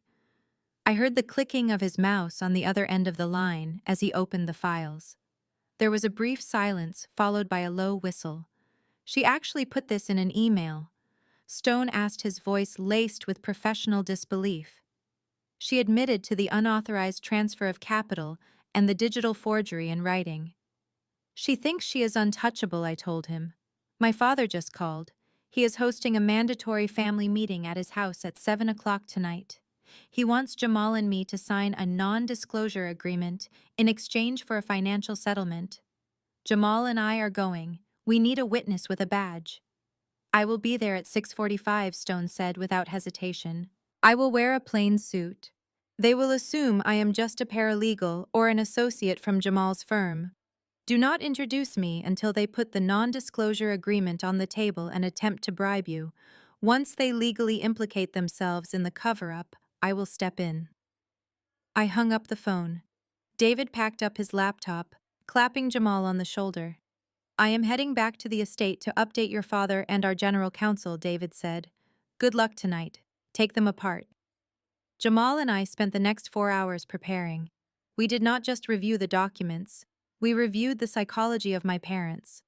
I walked Jamal through every manipulation tactic my father had ever used. Richard liked to physically dominate a room. He would sit at the head of the table. He would sit at the head of the table. He would use a low, calm voice to make his threats sound reasonable. He would offer a sum of money that sounded massive to an average person, assuming it would buy my silence and cure Jamal's bruised ego. At exactly 6:30, Jamal and I left my apartment and drove to the affluent suburb where I had grown up. The drive was completely silent. I looked out the window as we passed the manicured lawns and massive brick colonial houses. This neighborhood was a fortress of wealth and aesthetic perfection, built entirely on the concept of keeping up appearances. My parents fit in perfectly here. They were pristine on the outside and completely hollow on the inside. We pulled up to the driveway at 6:45. Detective Stone was already there, leaning against a dark, unmarked sedan. He was a tall man with graying hair, dressed in a sharp but unremarkable charcoal suit. He looked exactly like a corporate lawyer. We exchanged brief nods. The trap was set. The players were in position. We walked up the long stone pathway to the heavy oak front door. I did not bother knocking. I used the silver key I still kept on my keychain and pushed the door open. The house was immaculate as always, but the air inside was thick and suffocating. Susan was standing in the grand foyer. She was wearing a perfectly tailored silk blouse, holding a glass of white wine, trying desperately to project the image of a calm, in control matriarch. But her eyes were red, and the hand holding the wine glass was trembling slightly. She looked at me with absolute venom, then shifted her gaze to Jamal. A brief flash of fear crossed her face before she noticed Detective Stone standing behind us. "Who is this?" Susan demanded, her voice tight. Richard said, "Just you and Jamal." "This is an associate assisting with the legal review of the documents," Jamal said smoothly, stepping into the foyer. "Since your husband intends to present a binding contract, I brought a professional to review the terms." Susan swallowed hard, clearly intimidated by Jamal's cold, authoritative presence. She did not question Stone further. She just turned around and led us down the hallway toward the formal dining room. The dining room was a massive space dominated by a long mahogany table. Sitting at the head of the table was my father, Richard. He was wearing a crisp dress shirt with the sleeves rolled up, projecting the image of a hard-working patriarch ready to make a tough deal. Sitting immediately to his right was Brittany. The contrast between the Brittany sitting at this table and the Brittany crying on the internet was staggering. There were no oversized sweaters or tears here. She was wearing a sharp designer dress, her hair perfectly styled. She sat with her arms crossed, a smug, defiant smirk playing on her lips. She looked at me not with remorse, but with the supreme arrogance of a spoiled child who knew her father was about to write a check to make her problems disappear. "Have a seat," Richard commanded, gesturing to the chairs opposite Brittany. We did not sit. Jamal Stone and I remained standing, instantly shifting the power dynamic of the room. Richard frowned, clearly annoyed that his physical authority was being challenged in his own house. "Suit yourself," Richard said, leaning back in his heavy leather chair. He reached out and tapped a thick stack of stapled papers resting in the center of the mahogany table. "I am a pragmatic man, Jamal. I understand that emotions are running high. The wedding was canceled. My daughter made a severe lapse in judgment regarding some interdepartmental funds, and Claire, in her typical dramatic fashion, blew it completely out of proportion." I stared at him, marveling at how effortlessly he adopted Brittany's ridiculous terminology. "Interdepartmental funds. But we are here to offer a solution," Richard continued, his voice adopting a smooth, negotiating cadence. "The document on this table is a comprehensive non-disclosure agreement. It stipulates that you, Jamal, and you, Claire, will immediately cease all discussion regarding the Horizon Youth Initiative. You will hand over all digital and physical copies of the financial ledgers. You will retract any statements made to your corporate firm. In exchange, I am prepared to authorize a wire transfer to Jamal's foundation for the exact amount of the missing funds, plus a $50,000 settlement for the inconvenience. And Claire, I will personally cover your salary for the duration of your administrative leave." Brittany leaned forward, placing her elbows on the table. "It is a generous offer," she said, her voice dripping with condescension. "You get your money back, Jamal. And Claire gets a paid vacation. You should sign it and walk away before my followers find out where you live." I looked at the non-disclosure agreement sitting on the table. It was the physical manifestation of my entire childhood. A piece of paper designed to silence the truth, bought and paid for by Richard and Susan to ensure the golden child never had to face a single consequence for her actions. They genuinely believed that because they had money, the law did not apply to them. They believed they could purchase my professional integrity and Jamal's silence just like they purchased their luxury cars. Jamal looked down at the document, then back up at Richard. "Let me make sure I understand the terms of this agreement, Richard. You are offering a financial bribe to suppress evidence of federal wire fraud and identity theft. You are actively attempting to purchase our silence regarding a felony." Richard slammed his hand flat against the table, the sharp smack echoing in the large room. "Do not use those words in my house. It is not a felony. It is a family dispute that got out of hand." Now sign the document, take the money, and let us all move on with our lives. Jamal did not flinch. He slowly unbuttoned his suit jacket and took a step back from the table. He turned his head slightly toward me. Claire, Jamal said, his voice dropping into a register so cold it sent a chill through the room. Introduce our associate to your father. I looked at the man standing quietly beside me. This is Mr. Stone, I said smoothly, keeping my voice entirely devoid of inflection. He is an independent associate here to ensure that any contractual agreements presented tonight meet all necessary state and federal regulatory standards. Richard let out a dismissive scoff, completely unbothered by the introduction. He clearly assumed Stone was just a mid-level paralegal Jamal had dragged along from his firm to look intimidating. Richard leaned forward, resting his forearms on the heavy mahogany table, and pushed the thick stack of stapled papers directly toward me.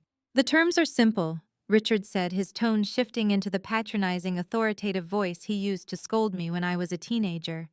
You sign the last page, Claire. Jamal signs the last page. In doing so, you both legally forfeit the right to discuss the charity, the wedding, or the financial ledgers with anyone.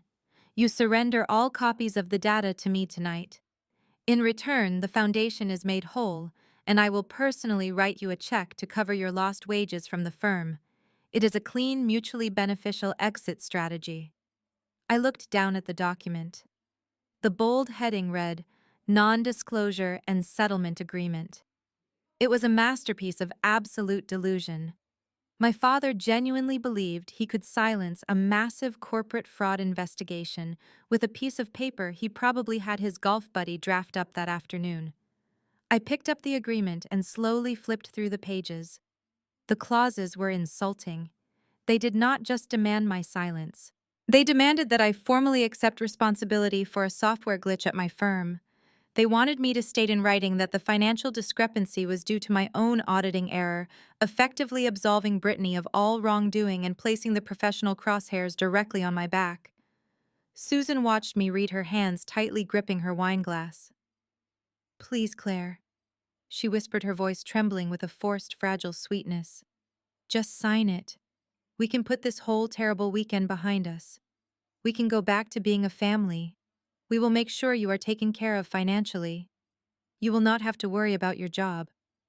I did not look at her. I kept my eyes on the pages. You want me to admit to professional negligence, I noted, reading a specific paragraph aloud. You want me to tell my managing partners that I falsely accused my sister due to a clerical mistake. It is the only way to clear her name publicly, Richard insisted, his voice hardening. Jamal called off the wedding in front of the mayor and the hospital board. Her reputation is in ruins. Your little stunt did enough damage. The least you can do is fix the professional fallout.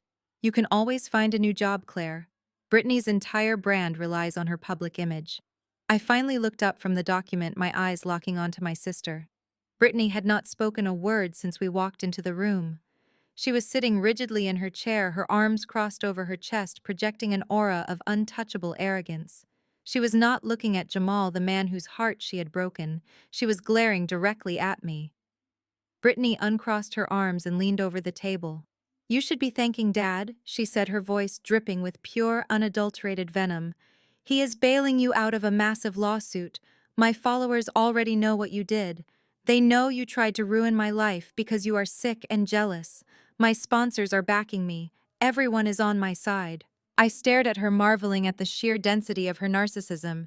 Even now, facing the man she robbed, she could not drop the performance. So just sign the paper. Claire, Brittany continued, a smug, triumphant smirk pulling at the corners of her mouth. Take the money and go back to your miserable, quiet little life. For once in your 35 years on this earth, do something useful for this family instead of constantly tearing it apart. The tension in the dining room was suffocating. It was the exact dynamic I had endured my entire life. The golden child issuing demands from her throne, the enabling parents holding the financial leverage, and the designated scapegoat expected to absorb the punishment and say thank you. For decades, this exact setup had worked flawlessly. They had broken my spirit 100 times in this very room. But tonight the scapegoat was the one holding the axe. I dropped the non-disclosure agreement onto the table. It landed with a soft, dismissive thud. I am not signing anything, I said, my voice ringing with absolute terrifying calm. Richard's face instantly turned a dark, furious shade of red. He slammed his open hand against the wood. You ungrateful, vindictive little brat! You will sign that contract or I will personally ensure you never work in this state again. I will bury you in legal fees. I will bankrupt you. Jamal took a step forward, his tall frame completely dominating the space. You are not going to bury anyone. Richard. Jamal said, his voice cutting through my father's rage like a scalpel. You do not have the leverage here. You never did. You brought a non-disclosure agreement to a federal crime scene. Jamal reached into the inside pocket of his tailored suit jacket and pulled out a crisp, folded stack of papers. He tossed them onto the center of the mahogany table directly on top of Richard's contract. I suggest you read those carefully, Jamal instructed. Richard frowned, his aggressive posture faltering slightly. He reached out and pulled the papers toward him. Susan leaned over his shoulder, her face entirely pale. Brittany scoffed, rolling her eyes as if we were wasting her precious time. The first document Richard looked at was not a bank ledger. It was the email. The email Brittany had sent me less than 3 hours ago. I watched my father's eyes scan the text. I watched his pupils dilate as he read the words, I signed your name. I watched the remaining color drain from his face as he reached the paragraph where his daughter admitted to moving charitable capital into a private lifestyle brand account. And then I watched the absolute terror set in when he read the final sentence where Brittany claimed that Mom and Dad already said they would put the money back. Richard stopped breathing. He stared at the paper as if it had just caught fire in his hands. What is it? Susan asked, her voice a high-pitched, panicked squeak. Richard, what does it say? I did not let him answer. That is a written confession, I said, making sure every syllable echoed in the silent room. That is an email Brittany sent to my personal inbox at exactly 3:14 this afternoon. In it, she explicitly admits to federal identity theft, corporate wire fraud, and the unauthorized redirection of philanthropic funds. Furthermore, she formally implicates both of you as accessories to the embezzlement, detailing your intent to cover up the missing funds to bypass an audit. No, Brittany gasped. The smug smirk instantly vanished from her face, replaced by a look of sheer, unadulterated horror. She scrambled out of her chair, reaching across the table to snatch the paper from Richard's hands. She read her own words, her eyes darting frantically across the page. You tricked me, Brittany screamed, pointing a trembling finger at me. You set me up. That is completely out of context. You cannot use that. I do not need context when I have a signed confession, I replied coldly. But just in case you want to argue semantics, let us look at the next document. Jamal reached over and flipped the email over, revealing the second page. These are the unredacted network routing logs, Jamal explained, taking over the surgical dismantling of my family. They prove that the digital signature applied to the state compliance form originated from the wireless router inside Brittany's apartment. It establishes premeditation and execution. Jamal flipped to the third page. And this, he continued, his voice devoid of any mercy, is a formal notice of preliminary injunction from my family's legal counsel. Effective tomorrow morning, the Horizon Youth Initiative will be reported to the State Attorney General for catastrophic financial mismanagement. All accounts are frozen. Susan let out a loud, shattering sob, collapsing into the chair next to Richard. Oh my God, we are going to prison. Richard, do something. Do something right now. Richard was paralyzed. The booming, confident patriarch who had tried to bully me into submission 5 minutes ago was completely gone. He looked down at the documents, his hands visibly shaking. He realized in an instant that his money, his country club connections, and his aggressive posturing were entirely useless. He was staring down the barrel of a federal indictment. Wait! Richard choked out, holding his hands up in a desperate gesture of surrender. Jamal, Claire, please. We can fix this. I have cash reserves. I can write a check for double the missing amount right now. 200,000. 300,000. Name your price. We will shut the charity down quietly. We will pull Brittany off the internet. You do not need to take this to the authorities. I looked at the man who had raised me, feeling absolutely nothing but pity. You still do not get it, do you? I said quietly. This is not a negotiation. This is an execution. You locked me out of my career this morning. You tried to destroy my life to protect a thief. I am not taking your money. I am taking everything. Brittany collapsed back into her chair, covering her face with her hands, sobbing uncontrollably. The golden child was finally breaking under the weight of her own actions. The aesthetic was ruined. The brand was dead. Richard looked at me, his eyes wide with a frantic, animalistic panic. You cannot do this. You cannot send your own sister to jail. We are your family. I turned my head and looked at the quiet man standing beside me. Mr. Stone, I said, keeping my gaze locked on my father. Would you mind formally introducing yourself to the room? Detective Gregory Stone stepped forward, closing the distance to the dining table. He reached into his suit jacket, but he did not pull out a legal pad or a pen. He pulled out a leather wallet and flipped it open, dropping it heavily onto the mahogany table right next to Brittany's printed confession. A silver police badge caught the light of the crystal chandelier. Detective Gregory Stone, Financial Crimes Division. He said, his voice deep and absolute. I am not an associate from a law firm, Richard. I am the lead investigator who will be handling this case, and based on the written confession and the forensic IP data presented on this table, I have enough probable cause to secure a warrant for your daughter's arrest by tomorrow morning. The reaction in the room was instant and catastrophic. Susan let out a shrill, breathless scream, burying her face in Richard's shoulder. Richard physically recoiled from the badge as if it were a venomous snake, his mouth opening and closing without a single sound coming out. Brittany stopped crying. She stared at the silver shield resting on the wood, her entire body going completely rigid. The reality of the situation finally crashed down on her. This was not a family squabble. This was not an internet drama she could spin with a crying video. This was law enforcement. She was facing a felony indictment. Detective Stone picked up his badge and slid it back into his pocket. He looked directly at Brittany. Do not attempt to leave the state, he instructed coldly. Do not attempt to access any bank accounts associated with the charity, and do not attempt to delete your email servers. That will result in immediate charges for destruction of evidence.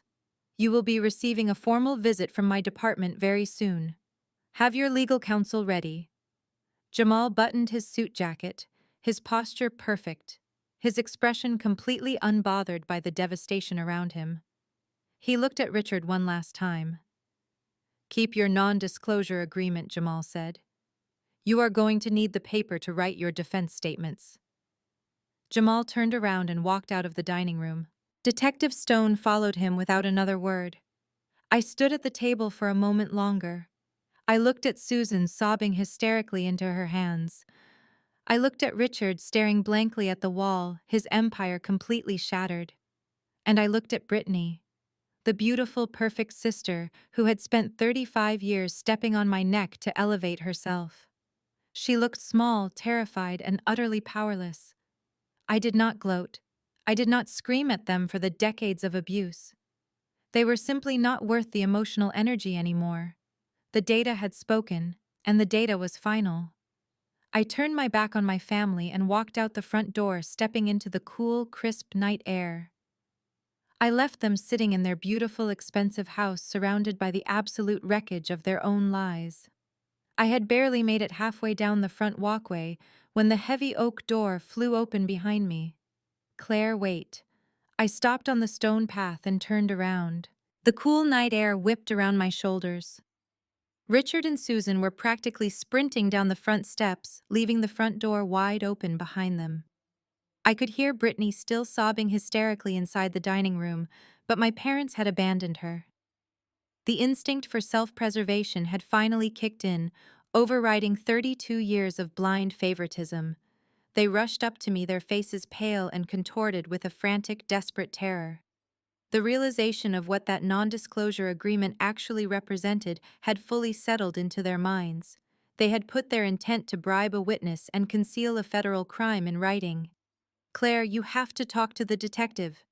Richard pleaded, his chest heaving as he stopped a few feet away from me. "You have to tell him we did not know the extent of it. We thought it was just a minor accounting mistake. We were just trying to mediate a family dispute." "He lied to us!" Susan cried, grabbing my forearm with trembling hands. I stepped back smoothly, breaking her grip. "She lied to us, Claire. Brittany manipulated us. She told us she just borrowed a little bit of money for a marketing campaign. We had no idea she forged your signature or stole 6 figures. You know how she is. She twists things. It was a breathtaking display of cowardice. The moment their golden child became a legal liability, they threw her under the bus without a second of hesitation. All the speeches about family loyalty, all the demands that I sacrifice my career to protect her, evaporated the second they realized they might share a prison cell with her. "We will disown her," Richard blurted out, his voice cracking with panic. "I will cut her out of the will tomorrow morning. We will not pay for her defense attorney. Just please call Mr. Stone. Tell him we are innocent. Tell him we were acting under false information. You are our daughter Claire. Please protect us." I looked at the two people who had spent my entire life breaking me down to build Brittany up. They were not apologizing for how they treated me. They were not sorry for locking me out of my job or banning me from a wedding. They were only sorry that they had finally been caught in the blast radius of their own toxic creation. "I am not your daughter," I said, my voice eerily calm against the desperate quiet of the affluent neighborhood. "I am just the person you tried to frame."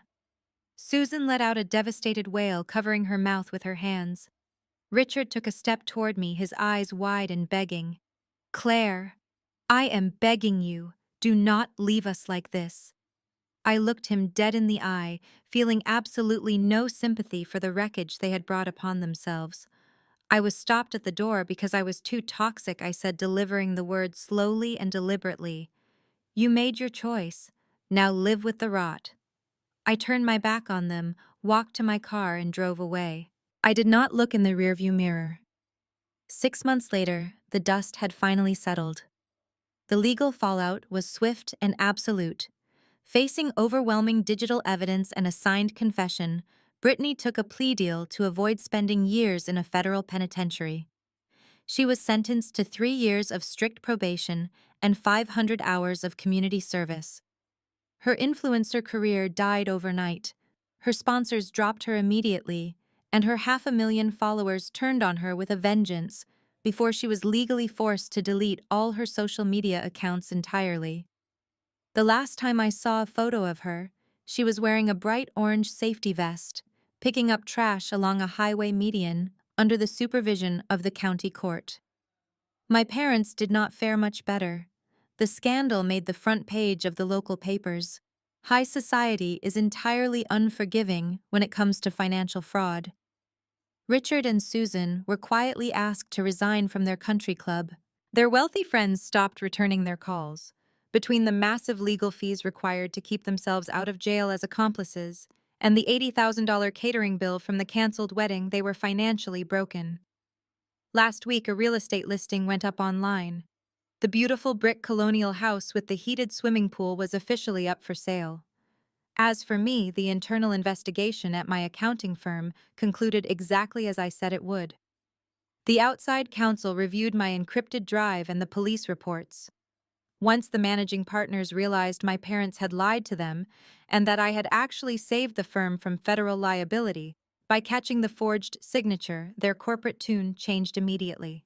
They invited me back to the office, offered a profound formal apology, and reinstated me with a massive raise and a promotion to senior partner to ensure I would not file a wrongful suspension lawsuit. It is a beautiful sunny Sunday morning in Chicago. I am currently sitting on the outdoor patio of an upscale brunch cafe overlooking the lake. Sitting across from me are Jamal and David. Jamal is healing.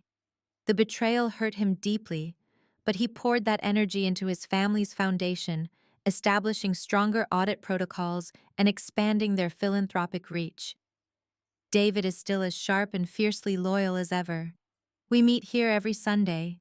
We laugh, we share stories, and we support each other. They are the family I chose, built on mutual respect and absolute honesty, rather than blood and obligation. Sometimes the trash takes itself out, but occasionally you have to hand them the garbage bag. Have you ever had to legally protect yourself from your own family? Let me know in the comments. Like and subscribe to hear more stories about setting boundaries and taking back your power. Until next time, remember that you are never obligated to set yourself on fire just to keep toxic people warm.